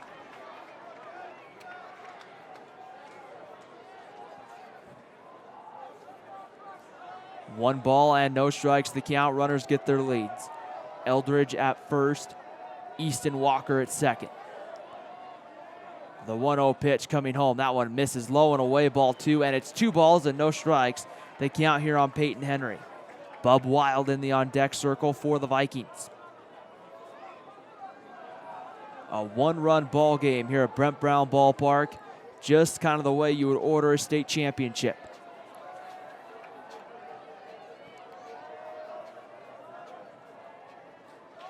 The 2-0 pitch on its way. That one swung on and hit well by Peyton Henry. Is it going to stay? Matthew Dang leaps. He didn't get there. That's all the way to the wall. Walker scores. Pleasant Grove's tied the ball game. Here comes the relay throw. Eldridge will score, and Pleasant Grove has a 3-2 lead here in the 5th. Peyton Henry having quite a ball game. His 3rd hit, 2 RBIs, as Malik Overstreet will come in to run. And for the first time tonight, the Vikings have a lead. That ball was absolutely tagged off the bat of Peyton Henry.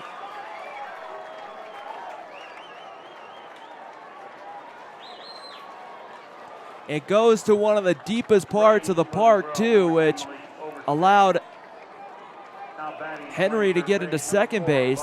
And now with 2 outs, Bub Wild comes to the plate. And the Vikings of Pleasant Grove with a response with 3 runs in 2 innings on the Bingham Miners. Walbeck trying to finish off this inning. Comes home, first pitch, misses for a ball. And it's 1 ball and no strikes to count.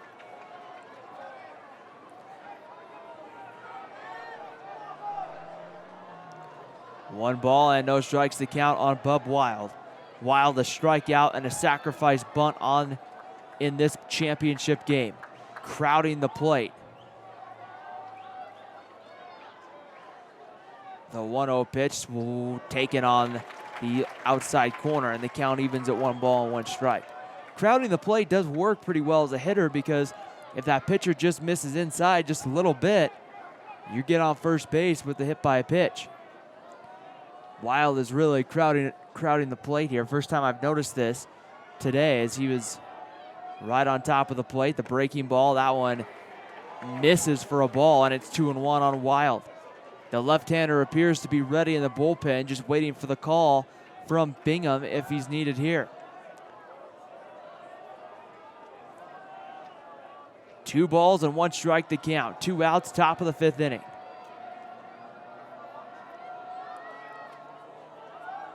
The 2-1 pitch swung on and fouled straight back, and the count will even up at 2 balls and 2 strikes.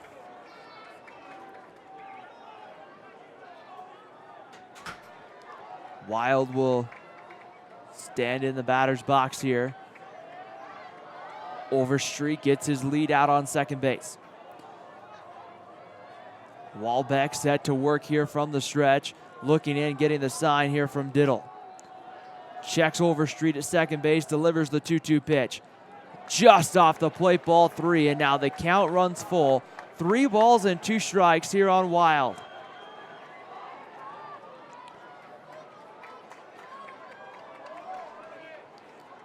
Wild stands in here. Overstreet's going to have to come over the middle of the plate. He doesn't want to put Wild on. If he does, Chase Merrill in the on-deck circle. The 3-2 pitch on its way, swung on and fouled straight back. Overstreet was taken off with the pitch right on the contact. Overstreet started to turn once he saw his hitter swing. With 2 outs, if you see the hitter swing, you can take off, because it's either a strike 3 or it's going to be hit somewhere. You can't do that unless there's 2 outs in the inning.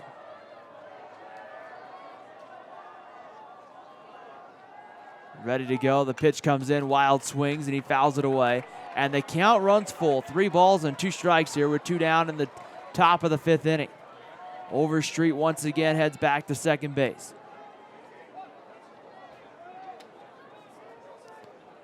Ready to go here. Bub Wild will go back in here. Will step back in the box. Landon Walbeck having to bring out the whole repertoire of pitches here in the 5th inning. Overstreet gets his lead at second base. 2 down here in the top of the 5th inning.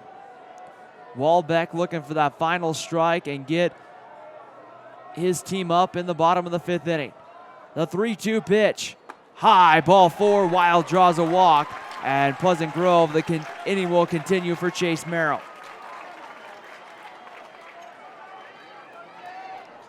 Merrill on the day has a fly ball, a fly out to center, and then also has a RBI single that came back in the 4th inning.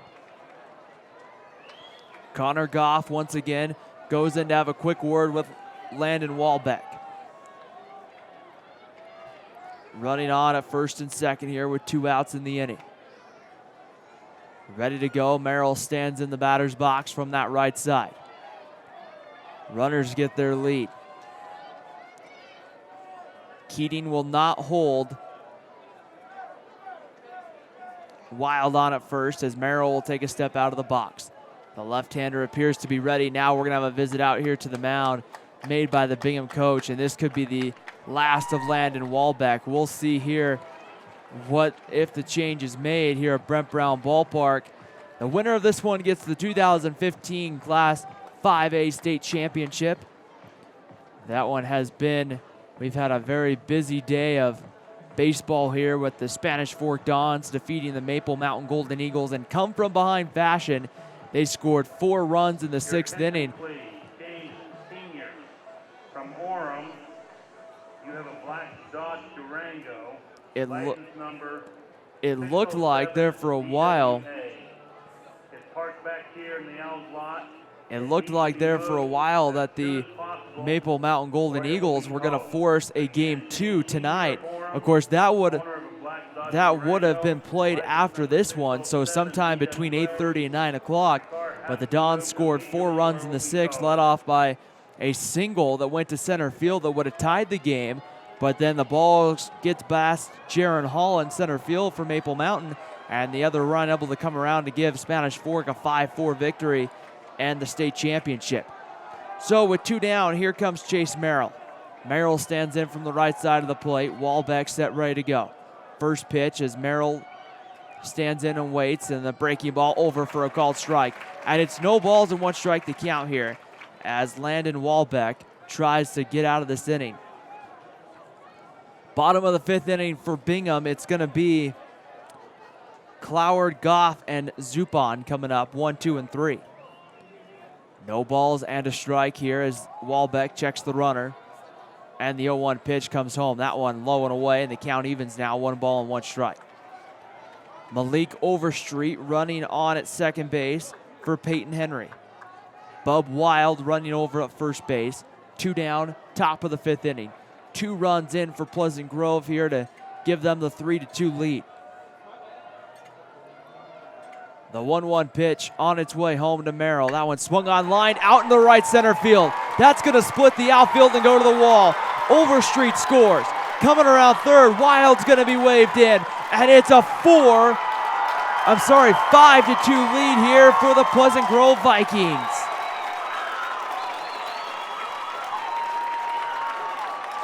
A 2 RBI double. Chase Merrill now has 3 on the day. And the Vikings are getting it going, and now the day for Landon Walbeck has come to an end as the left-hander getting loose will come in the ball game here, I'm pretty sure, as the head coach comes out, and it's second visit, so Walbeck's day has to come to an end. And his day will come to an end. He'll trot off the field here with 2 outs in the top of the 4th inning. It's Pleasant Grove 5 and Bingham 2. You're watching the 2015 Class 5A State Championship game here on KSL.com and DesRedNews.com.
pitching for Bingham, number 11, Ben Bolter. Now batting for Pleasant Grove. The Bingham Miners make a pitching change here after a 4-run outburst from the Pleasant Grove Vikings, as Ben Boltler will come in, number 11, for the Bingham Miners, and he will get Zach Peterson, who will turn around here against the left-hander and go to the right side, and Peterson wants time as there's 2 outs here. 4 runs in here in the 5th. It's a 5-2 lead for the Pleasant Grove Vikings, as the Bingham Miners will have some work to do in the bottom of the 5th inning. Boltler ready to go. The left-hander kicks and delivers. That one swung on and hit hard by Peterson, but foul up there onto the berm. We'll take a bounce back onto the playing field here. No balls and a strike. Game 2 between these two teams of the day. Bingham winning the first one, holding on to an 8-7 lead. No balls and 1 strike to count. Boltler ready to go, and he kicks and delivers home. Breaking ball is high for a ball, and it's 1 ball and 1 strike. 5-2 Pleasant Grove. The Vikings coming out of their region, having a very good season. The 1-1 pitch, getting ready to come home. The kick and the delivery comes. That ball is kind of fisted to second base. Fielded, the underhand toss to first in time, and the 5th inning comes to an end. The Bingham Miners have some work to do. They trail by 3. We head to the bottom of the 5th inning after the break here on KSL.com and DeseretNews.com. It's the 2015 Class 5A State Baseball Tournament, and it's the Pleasant Grove Vikings leading the Bingham Miners 5-2. Pick up that Blues motorhome. Take the tire, Les Schwab got it. The West's largest selection in stock. And Les Schwab, they want to earn your business.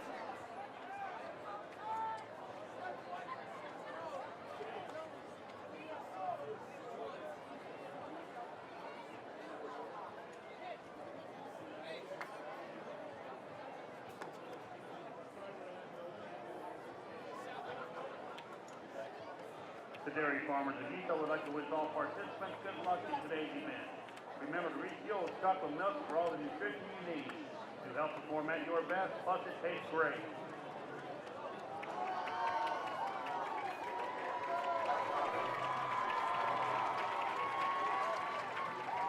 RPT uses state-of-the-art rehabilitation techniques and equipment to treat all types of sports injuries of upper and lower extremities, neck, back. It can help in the management of concussions and safe return to sport. They offer appropriate functional testing to determine when... Bottom of the 5th inning here at Brent Brown Ballpark in Orem, Utah. Derek Wall, for the first time tonight, will go out to the mound, and he'll be pitching with a lead. And it won't be easy, though. He's got the top of the Bingham lineup, Cade Cloward, Connor Goff, and Tyler Zupon coming up here. And the first pitch to Cade Cloward's a breaking ball. It settles in on the inside corner for a called strike. Cloward's been on twice in this ballgame, a single and a walk. Both of those at-bats coming up in the first and second inning. The 0-1 pitch misses high for a ball, and it's 1 ball and 1 strike. Cloward's going to look just to try to find his way on base here. The 1-1 pitch coming home, breaking ball is in there for a called strike. Good job by Peyton Henry of kind of pulling the baseball down and pulling the glove down a little more into the strike zone, and it's 1-2. The 1-2 pitch on its way, swung on it off the inside of his bat, looped into right center field. Running it down is Ben Eldridge, and there's 1 out here in the 5th inning.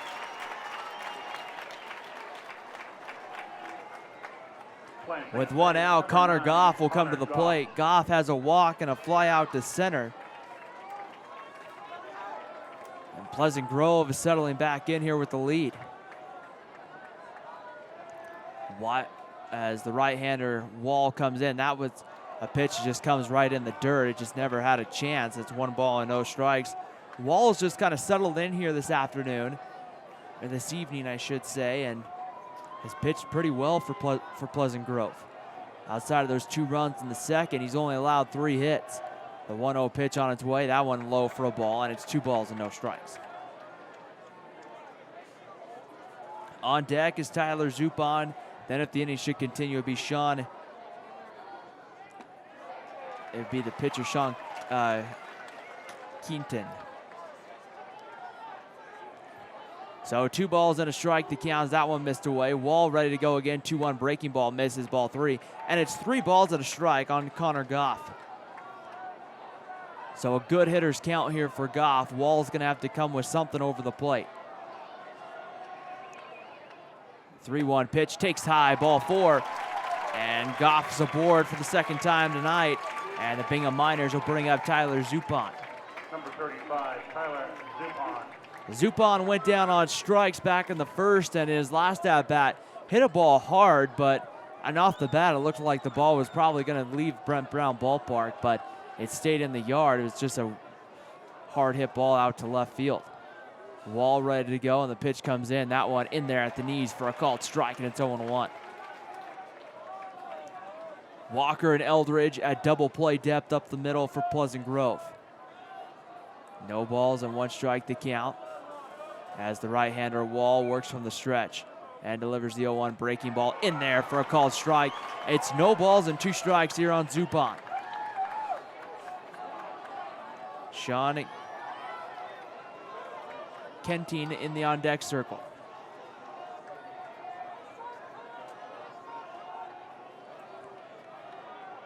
The 0-2 pitch about to come home, and the 0-2 pitch comes, and that's low for a ball. It's 1 ball and 2 strikes to count. Zupon there, a tough pitch to take, but because it was close, it could have probably gone either way. In this case, if you're Zupon, it went your way.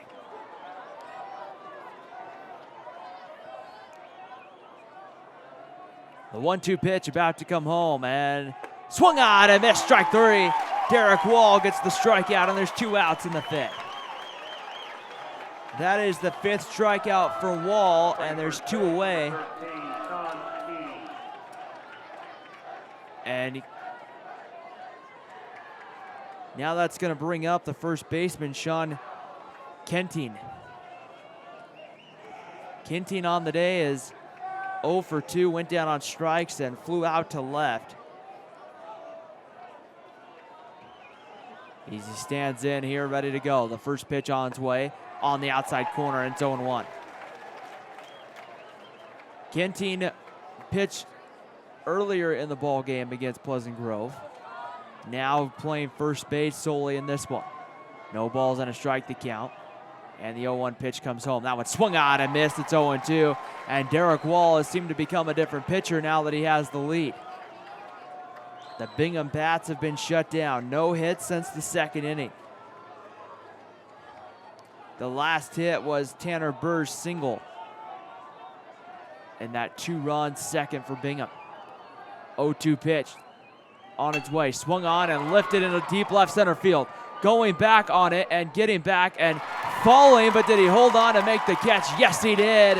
Was Turner in left field, and the 5th inning comes to an end. The Bingham Miners go down almost in order. They leave 1 man on base at the end of 5. It's the Pleasant Grove Vikings 5, the Bingham Miners 2. Right now, the momentum has shifted. It's all Vikings as we head to the 6th there at Brent Brown Ballpark in Orem at the 2015 Class 5A State Baseball Championship game on KSL.com and DeseretNews.com.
Top of the 6th inning here at Brent Brown Ballpark in Orem, Utah.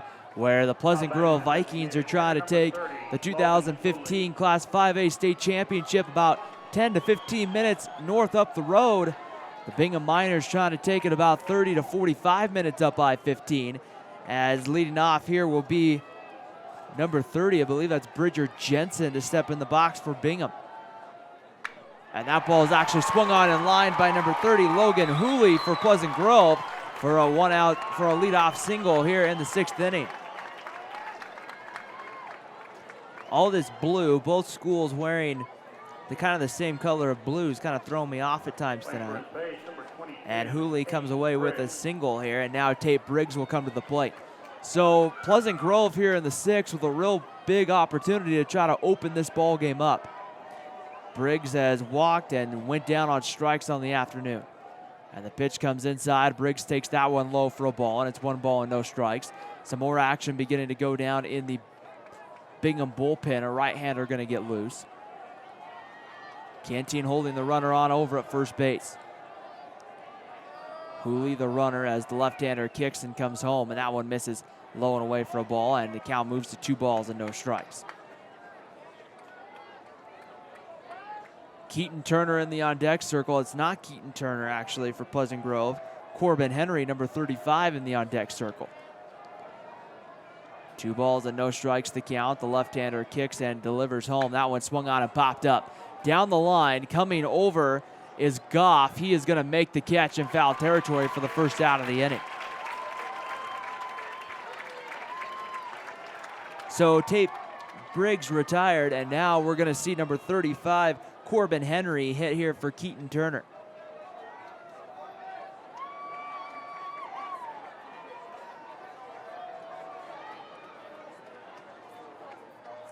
Corbin Henry's first plate appearance of the ball game. He'll step in wearing number 35 from the right side of the plate here. As Ben Boltler looks to try to get out of the 6th inning with no damage done and get Bingham back up in the 6th. The Miners down to their final 6 outs. They will send up Cody Kitchen, Aaron Marsh, and Landon Walbeck in the bottom of the inning. Boltler ready to go, kicks and delivers the first pitch, and that one's taken for a called strike by Henry, and it's no balls and a strike.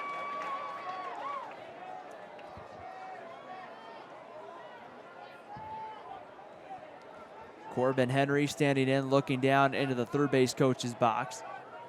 Gets some direction there, and now he'll be ready to go.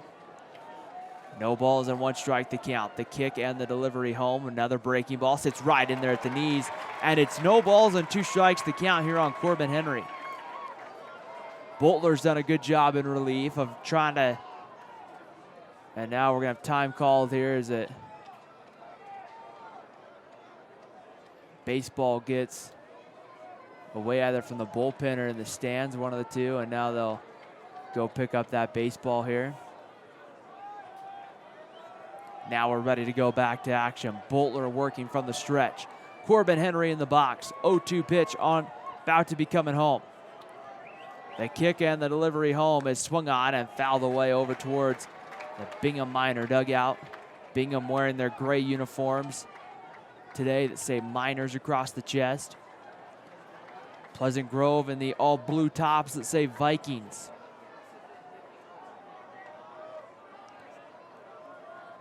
No balls and 2 strikes to count.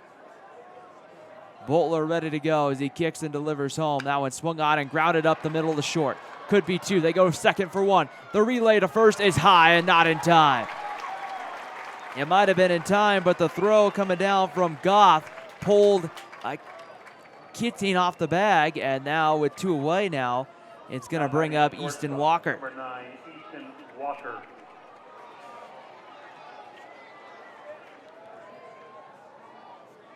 So with 2 away, Hooley retired on at second base.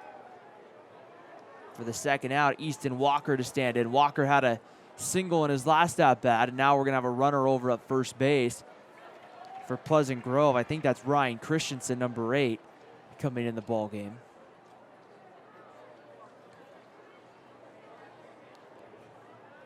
For the Pleasant Grove Vikings, who are trying to see if they can't add a run or two here. Number 8, Ryan And it is going to be Ryan Christensen.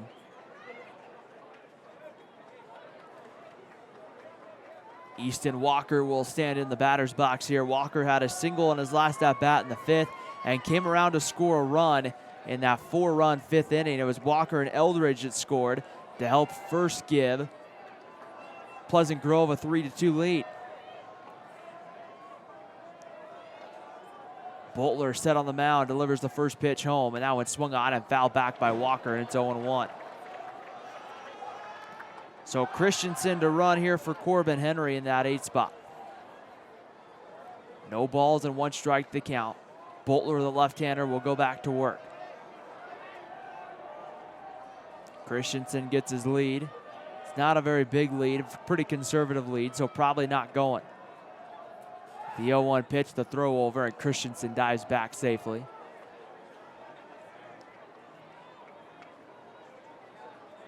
A 5-2 lead for Pleasant Grove. The Vikings trying to finish this one out and win the state title.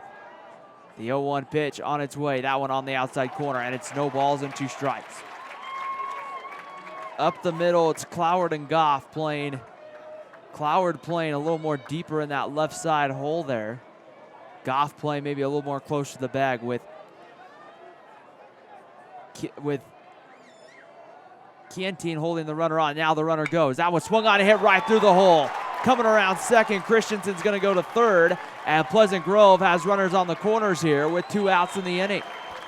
Timely hitting, just what you wanted Easton Walker to do. Let's put that one through the right side.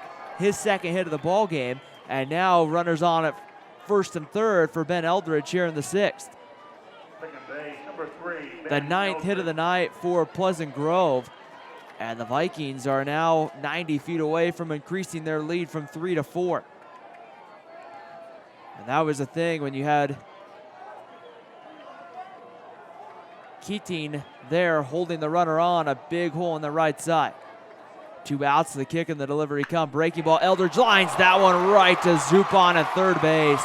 The ball was hit hard and Zupon gloved it, and that will end the top of the 6th inning. At the end of 5.5, it's the Pleasant Grove Vikings 5, the Bingham Miners 2. The Miners have some work to do. We'll see if Cody Kitchen can get something started for the Miners after the break here on KSL.com and DeseretNews.com.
Bottom of the 6th inning, starting here at Brent Brown Ballpark in Orem, Utah. Pleasant Grove leading Bingham 5-2 as we play baseball here in the bottom of the 6th inning.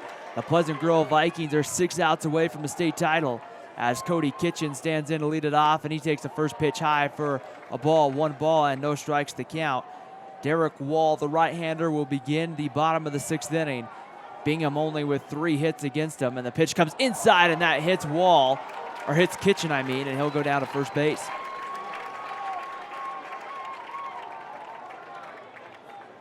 Kitchen was really crowding the plate there. He was almost right on the plate as Aaron Marsh will come to the plate. Marsh 1 for 2 on the day, a single and a fly out to center field tonight for the Bingham Miner right fielder. And now we're going to have a visit out to the mound here made by one of the coaches for the Pleasant Grove Vikings, who have done a great job coming back in this one. Derek Wall's done a great job on the mound today for the Vikings. And so we'll see here kind of what the idea is. The last hit off of Wall came back when Tanner Burr, back in the second inning, was able to get on base via the single. And that was the last hit. He hasn't allowed that hit since that 2-run second inning. He has just really settled in well. So conference on the mound is over. Cody Kitchen will head back to first base for the Bingham Miners, and with nobody out, it will be Aaron Marsh coming to the plate. Marsh with that single and scored one of the 2 minor runs back in the second inning. So he comes up here. Kitchen running on at first. Nobody out, bottom of the 6th inning. Marsh crowding the plate too. The first pitch over for a called strike, and it's 0-1. Wall put that pitch right on the outside corner. No balls and 1 strike to count. Ready to go, it's Derek Wall from the mound, working from the stretch. Marsh stands back in the batter's box. Kitchen gets his lead at first. The 0-1 pitch on its way home. That one blocked in the dirt there by Peyton Henry, and the count will be 1 ball and 1 strike.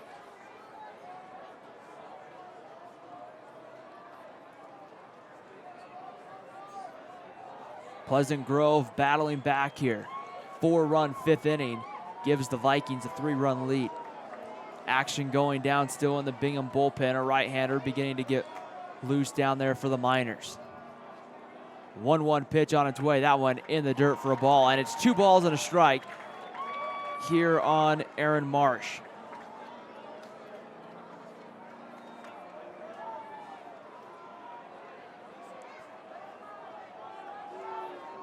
Wall gets back, ready to go on the mound.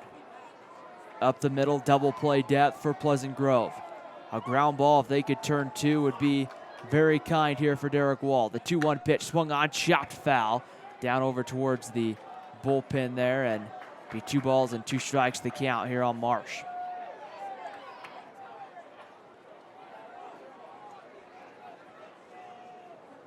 Due up next, it should be Landon Walbeck, the pitcher, and it is. Walbeck went to center field after he came out of the ball game from pitching. He went to center field. 2 balls and 2 strikes to count. Wall ready to go. He winds and delivers that one up and tight. Appeal the first. He went, says the first base umpire, for the first out of the inning. 6 strikeout for Derek Wall as Marsh was trying to kind of duck out of get out of the way of the pitch, and he swung the bat head around. And Landon Walbeck now will come up to hit with 1 out. Walbeck stands in from the left side as Derek Wall comes home. First pitch over for a called strike. It's 0-1. Bingham the home team, so they will have the top of the 7th to play before coming up in the bottom of the 7th inning. 0-1 pitch. Wall ready to go from the stretch. Breaking ball right on the outside corner for a ball. And the count evens now at 1 ball and 1 strike. Eldridge and Walker still playing at double play depth. Vikings would love to turn 2 here and get out of the 6th inning. The 1-1 pitch. Wall comes home. That one's check swing. Did he go? Appeal the first? No, he did not, says Joe Sisson, the first base umpire.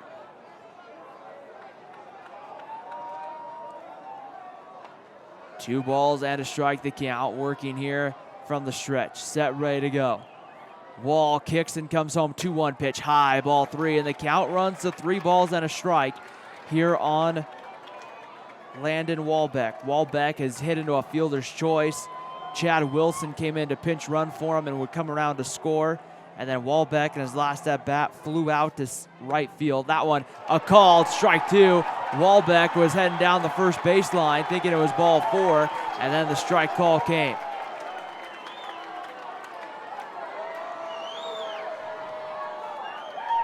Three balls and 2 strikes to count with 1 out. One of the Bingham coaches pops out of the dugout really hot, letting The home plate umpire understands his frustration with the call. The 3-2 pitch on its way home, and that's high, ball 4. And Bingham now has 2 men on with 1 out here in the 6th.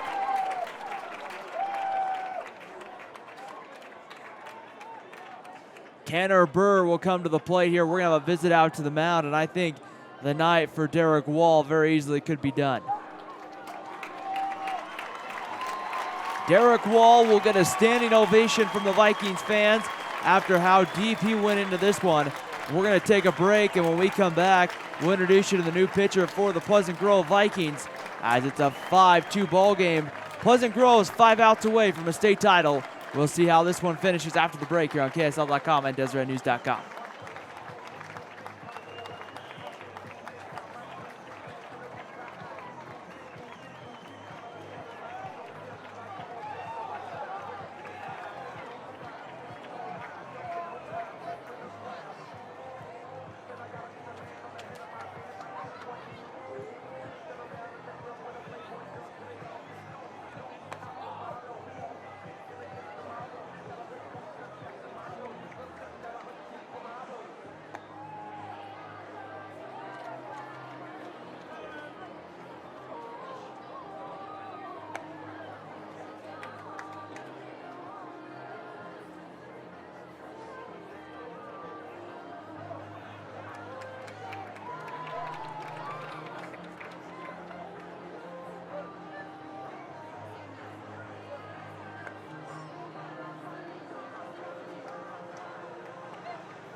Now pitching for Pleasant Grove, number 15, Peyton Henry.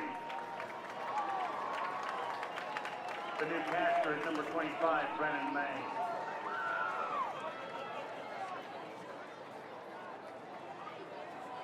So the Pleasant Grove Vikings here in the bottom of the 6th inning with 1 out. They want to make sure they can secure their state championship as a new pitcher comes in, Peyton Henry. The catcher will move from behind the plate to pitch. Coming in will be number 25, Brendan May will come in behind home plate. So May comes in for Peyton Henry. And now it's going to bring up Tanner Burr, the right fielder. First pitch on its way in there for a called strike. It's no balls and a strike here on Burr. Burr had a single and then reached on an error back in the 4th inning. He's got the last hit of the day for the Bingham Miners. That one low for a ball, and the count evens up at 1 ball and 1 strike. Pleasant Grove are 5 outs away from a state championship.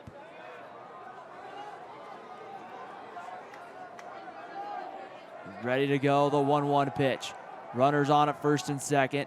Henry checks the runner, comes home. That pitch swung on and fouled away, and it's 1 ball and 2 strikes. Braden Diddle in the on-deck circle for Bingham if the inning here should continue.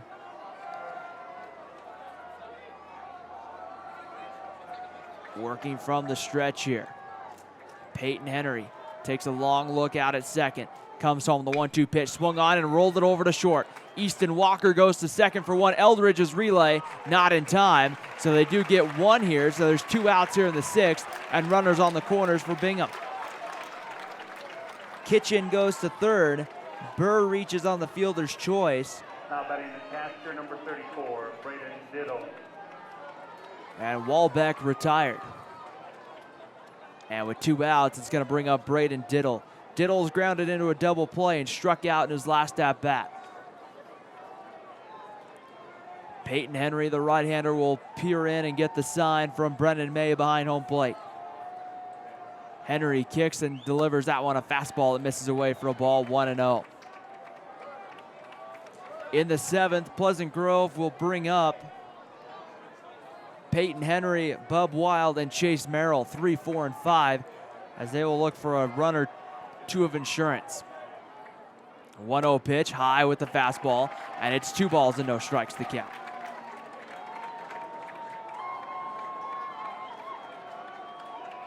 Runners on the corners get their lead. Working from the stretch, Peyton Henry. Kicks and delivers the 2-0 pitch. That's one's right down the middle for a called strike. It's 2-1 the count here on Braden Diddle. Diddle with a pretty even stance in the batter's box, awaits the 2-1 pitch. Henry comes in, swung on, popped up, giving it a look, and it's gonna go foul.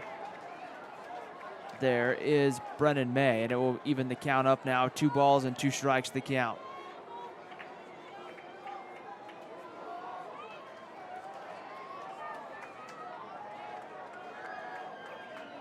Peyton Henry ready for the 2-2 pitch. The delivery home just misses. Peyton Henry was bouncing, heading off the field, and the ball just missed low and away, ball 3, and it's 3-2. So with 2 outs, the runner over at first. Tanner Burr will probably be off with the pitch. 3 balls and 2 strikes to count. Peyton Henry ready to go. Gets the sign. Burr's off the 3-2. Swung on and fouled away by Diddle.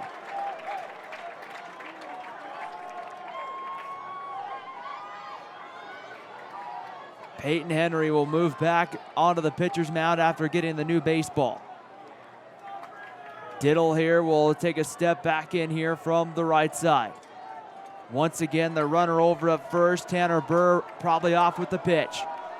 And he is. The 3-2 pitch swung on, popped up down the right field line, and it will go foul. And we'll have another 3-2 pitch coming. Braxton Diddle has fouled off 2 straight pitches, trying to stay alive here for the Miners. Trying to keep this inning going as Bingham right now, Diddle represents the tying run. The 3-2 pitch. Runner goes at first. The swing and ground ball hit to second.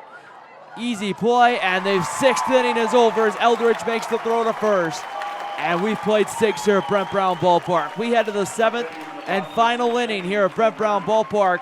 The 5A state championship should be decided here in the next inning here on KSL.com and DeseretNews.com. Pleasant Grove 5, Bingham 2, heading to the 7th.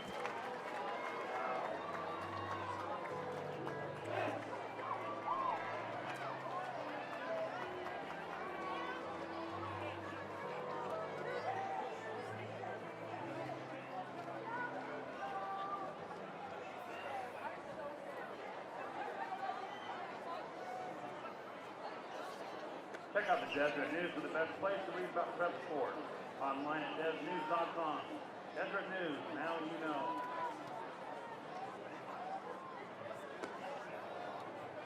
Deseret News sponsors the team trophies for all UHSAA championships.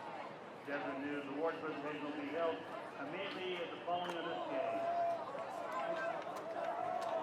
Standings are available at MaxPreps.com. Staff partner of the UHSAA. Visit MaxPreps.com for stats, schedules, rosters, and more. Max Preps, American source for high school sports.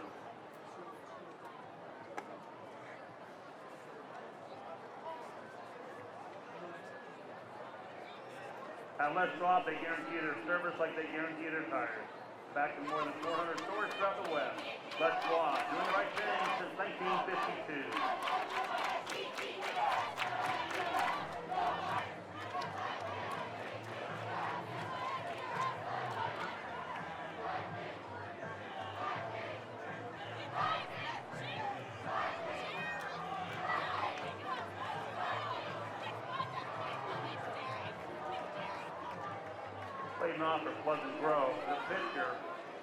Top of the 7th inning here at Brent Brown Ballpark. The Pleasant Grove Vikings coming up here in the top of the 7th, looking to add a run or 2 against the left-hander Ben Boltler.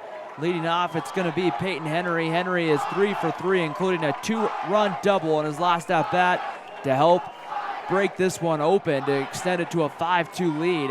And the first pitch is high with the breaking ball. It's 1 ball and no strikes.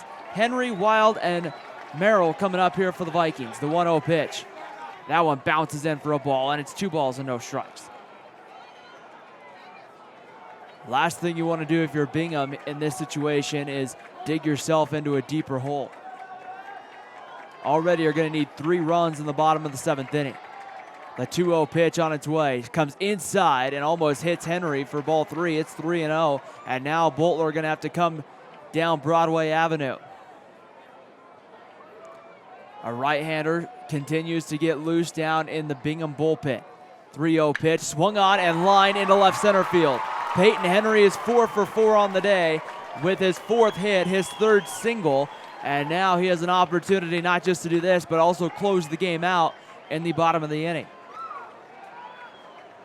Malik Overstreet will come in to run here again for Pleasant Grove. Bub Wild will come up here, who has struck out, had a sacrifice, and also walked. So here's Bub Wild from the right side of the plate. Nobody out, top of the 7th inning. The throw over, diving back safely is Overstreet. The Pleasant Grove fans sitting right over behind the dugout, they are standing on their feet here at Brent Brown Ballpark. Sorry, those are the Bingham fans standing. And the 1-0 pitch, breaking ball in there for a called strike, 0-1. That's a good way to start if you're Boltler to try to get ahead in the count, 0-1.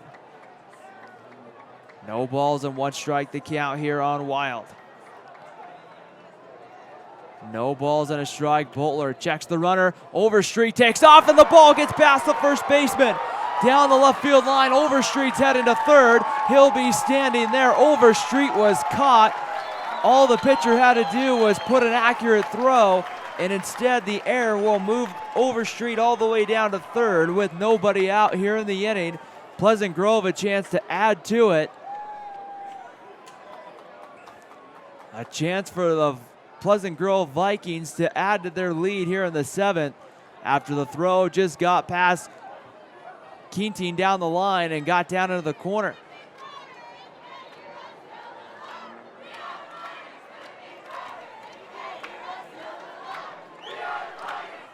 And so right now, this is going to be an interesting visit out to the mound here made by the Bingham head coach, as I think the idea was, did the ball get out of play?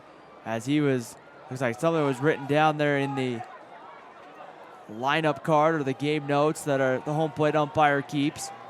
And now the Bingham infield will come in. They're going to try to cut down Overstreet and make sure he can't score.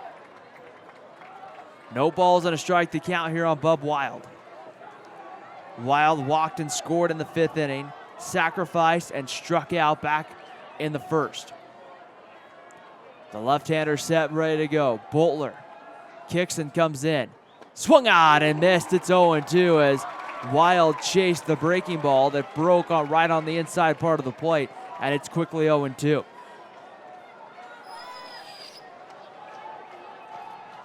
Ready to go. Boltler looks in, gets the sign from Diddle.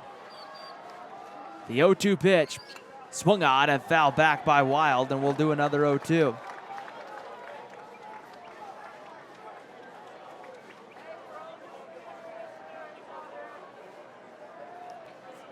No balls and 2 strikes to count. Boltler ready to go. He looks in from the stretch, gets the sign, delivers the 0-2 pitch. Taken away for a ball. It's 1 ball and 2 strikes to count here on Wild. Lights beginning to take a more fuller effect. Gray clouds begin to move in from the south. 1 ball and 2 strikes to count. Ready to go. Boltler kicks and delivers. That one swung on by Wild and fouled off again. It's 1-2. Pleasant Grove 5, Bingham 2, top of the 7th inning. Bingham will come up in the bottom half, and right now they need 3 just to tie, but that runner Malik Overstreet 90 feet away. The 1-2 pitch called, strike 3 on the inside corner, and Wild will go have a seat on the bench as the pitch came and just froze him. That is the 2nd strikeout of the day for the left-hander Boltler, and now no balls and a strike, or no, 1 out in the 7th inning for Chase Merrill coming to the plate. Boltler got a big first out there. Now looking for the big second out with the runner on at third. Boltler ready to go. Works, looks in, kicks, and comes home. High with the fastball. It's 1 ball and no strikes to count on Chase Merrill. Merrill has 3 RBIs today for Pleasant Grove, 3 of the 5. A single back in the 4th, and then a 2-run double back coming in the 5th. 1-0 pitch on its way. Breaking ball swung on. This should be deep enough to get the run home. Going back and making the play in center is Walbeck. Tagging and scoring from third is Overstreet. And it's a 6-2 lead for Pleasant Grove in the 7th inning. Chase Merrill has his 4th RBI of the ball game. On the sacrifice fly, and with 2 outs, Zach Peterson comes to the plate. And we're going to have a visit out to the mound. I think we're going to have a pitching change here for Bingham with 2 outs in the top of the 7th inning. The right-hander beginning slowly to make his way toward the home plate area, and we will have a pitching change. Bingham's going to make a change. We'll introduce you to the new pitcher for the Miners. We're in the 7th. It's a 6-2 lead for the Pleasant Grove Vikings. The Vikings are 3 outs away from a state championship here on KSL.com and DeseretNews.com.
Now pitching for Bingham, number 38, Michael Green. The batter playing center field, number 23 is Zach Peterson. Top of the 7th inning, Zach Peterson to come up to the plate with 2 away. And the first pitch on its way home is taken for a called strike. New pitcher for the Miners, believe it's number 37, Cooper Hansen, comes in. The right-hander will face Zach Peterson, who's 0 for 2 and been hit by a pitch tonight. Pitch on its way, misses for a ball, and it's 1 ball and 1 strike. In fact, that could be number 38, Michael Green, as well. I didn't catch the number. So 1 ball and 1 strike to count. Ready to go. The right-hander winds, kicks, and delivers. That pitch swung on, grounded to second base. Fielded cleanly. The throw to first is in time, and Michael Green is able to work Bingham out of the inning. So the Miners now have some work to do. They need 4 runs to tie and 5 to win a state title. We'll see what the Bingham Miners do after the break. It's time to decide the state championship. Can Peyton Henry finish it off? We'll find out after the break here on KSL.com and DeseretNews.com.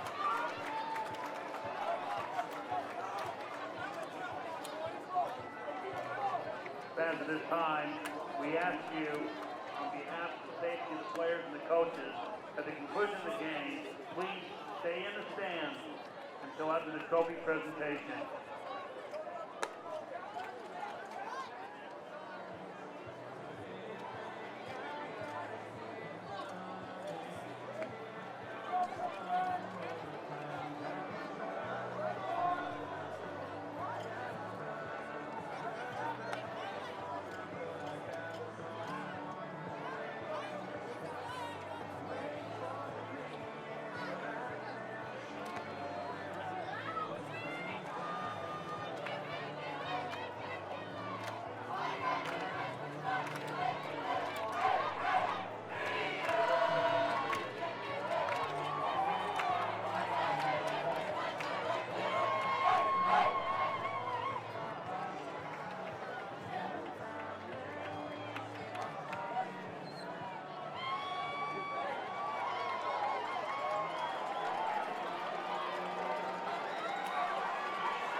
Bottom of the 7th inning here at Brent Brown Ballpark in Orem. Peyton Henry and the Pleasant Grove Vikings are 3 outs away from a state championship, as it's going to be the top of the Bingham minor lineup. Cade Cloward, Connor Goff, and Tyler Zupon coming up. Peyton Henry ready to go. First pitch to Cloward. In there for a called strike. It's 0-1. No balls and 1 strike to count. Cloward with a single in the first, a walk in the second, and he popped out to the first baseman back in the 5th. Breaking ball on the inside corner, and the count evens up at 1 ball and 1 strike. Outfield straight away for Pleasant Grove. The 1-1 pitch. Peyton Henry winds, kicks, and delivers. That one right on the outside corner for ball 2, and it's 2 balls and a strike on Cloward. Bingham needs to put together some hits. They only have 3 hits. Their last hit came in the 2nd inning. The 2-1 pitch, fastball, low, ball 3, and the count runs to 3-1. Cloward, Goff, and Zupon, the first 3 hitters. Ready to go, the 3-1 pitch on its way. That one high, ball 4, and Cloward's on to start the 7th inning.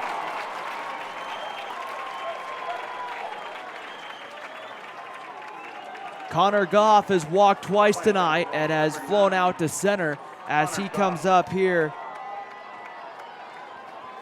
in the 7th. And right now, if Bingham can just get a couple of base runners on, maybe move and maybe get a couple of hits, they could get right back in this. Peyton Henry comes home. First pitch, fastball called strike at the knees, and it's 0-1. Peyton Henry working here from the stretch. Briggs holding the runner on. The 0-1 pitch. Swung on and missed. Strike 2, and it's quickly no balls and 2 strikes on Connor Goff. Peyton Henry bringing that high, hard velocity fastball, and he's been able to get it over the plate so far tonight. The 0-2 pitch on its way. Called strike 3. Pleasant Grove's 2 outs away from a state title.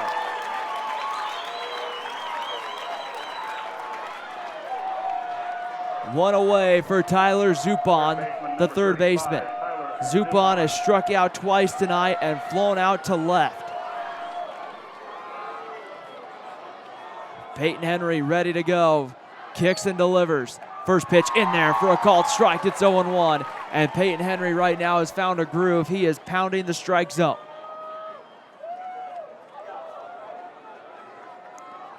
Cloward, the runner over at first base. The 0-1 pitch from Peyton Henry. The delivery comes home. Swung on and missed as Zupon took a big cut. He was trying to hit that one, send it into Provo. No balls and 2 strikes to count. Zupon down to the count. Lots of things Peyton Henry can do here. Cloward gets his lead over at first. Henry looks over his shoulder first. The 0-2 pitch swung on and fouled away. Zupon will stay alive. The Bingham Miners trying to just stay in it, try to keep everything going, get a couple of hits here in the 7th inning. Zupon stands back in the box, down 0-2. He just fouled the first pitch away. Now Peyton Henry ready to go again. The 0-2 pitch on its way. Fastball swung on line past the first baseman. Going down to second, taking the turn and putting on the brakes quickly as the throw comes in was Cloward. And now Bingham puts the tying run in the on-deck circle as Sean Kenting comes to the plate. First base, number 13, Sean Keating. Keating has struck out and then has flown out to left twice on the day. Keating steps up here, trying to keep this going here against Peyton Henry. No action in the Pleasant Grove bullpen. Time called here as everybody makes sure everyone's on the same page. Keating had a very nice hard base hit back in the first game of the day. And with one out, runners get their lead. The 0-1 pitch on its first pitch is low for a ball. It's 1 ball and no strikes. Bingham putting together a rally here in the 7th inning. Cody Kitchen in the on-deck circle for the Miners.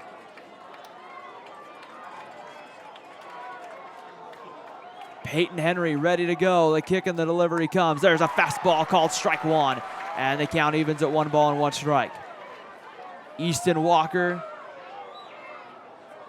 Eldridge up the middle playing double play depth. A ground ball here. Pleasant Grove would love to turn 2 and win the state title. 1 ball and 1 strike to count. Keating ready to go in the box. The 1-1 pitch in there for a called strike on the breaking ball. It's 1 ball and 2 strikes here on Sean Keating.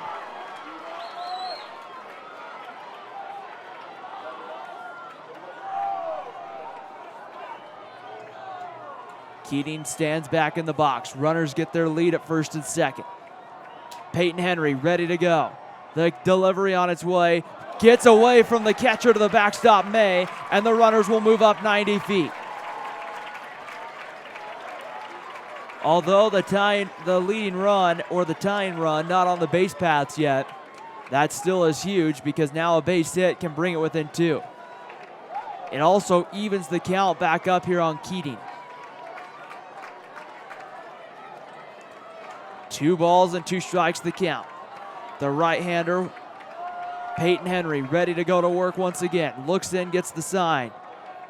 Winds and delivers the 2-2. Called strike 3, and the Vikings are 1 out away from a state title.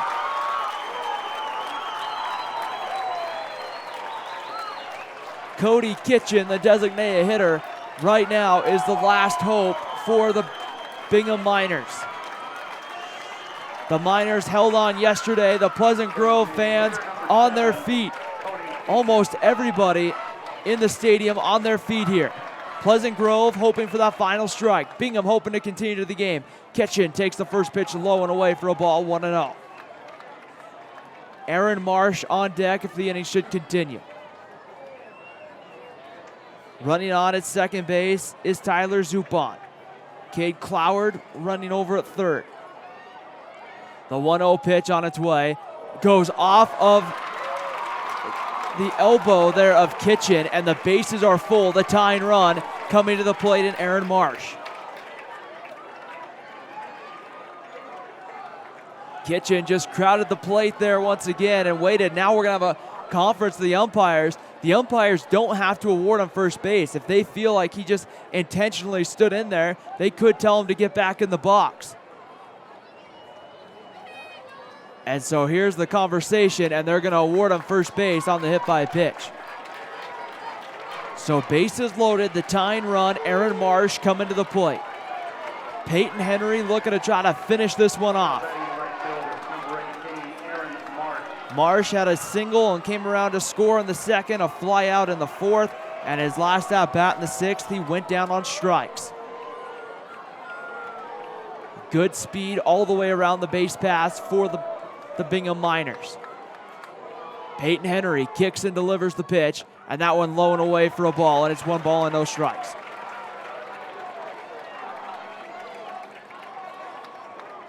Peyton Henry will quickly get the baseball again. Stand up on the mound, runners will all get their leads. Standing back in the box will be Aaron Marsh. The 1-0 pitch on its way, in there for a called strike. Count evens now, 1-1 on Aaron Marsh. Landon Walbeck, the center fielder, on deck if Bingham continues the inning here in the bottom of the 7th inning. The Miners down to their final out, and Pleasant Grove right now is 1 out away from a state championship. Marsh stands in the box. The 1-1 pitch on its way. That one blocked in the dirt by May. He couldn't find it. It's right behind him, though, and it's ball 2, 2 balls and a strike. Peyton Henry quickly covering home plate. It's 2-1 here on Marsh, and now Eldridge will come up and have a quick word with Peyton Henry. You don't need to overthrow here if you're Peyton Henry. All you need to do is make sure that you can get it over the plate.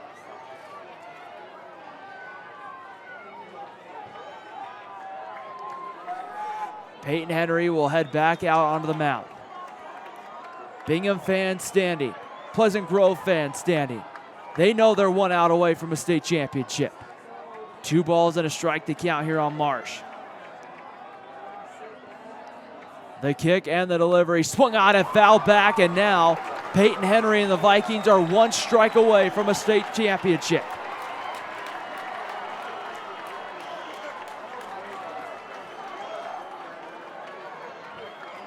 Marsh will get back in the batter's box. Peyton Henry comes set on the mound. He's looking into Brendan May behind home plate to get the sign. He's just about set, ready to go. Henry will, as stepping out of the box was Marsh. Now we're ready to go. The 2-2 pitch. Marsh out on its way, swung on and popped up. This could fall into center field, getting there and making the play is Peterson, and the Pleasant Grove Vikings are your 2015 Class 5A state baseball champions.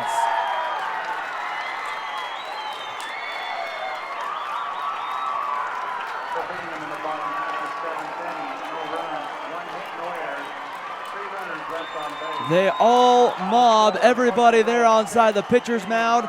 A great moment of celebration, and what a way to end the 2015 high school baseball season than the Pleasant Grove Vikings winning the state championship. They'll go celebrate over there. There's Peyton Henry, 4 hits on the day, and he closes the deal for the Pleasant Grove Vikings, the 2015 Class 5A state champions. What a week it has been here at Brent Brown Ballpark and throughout the state of Utah during high school baseball,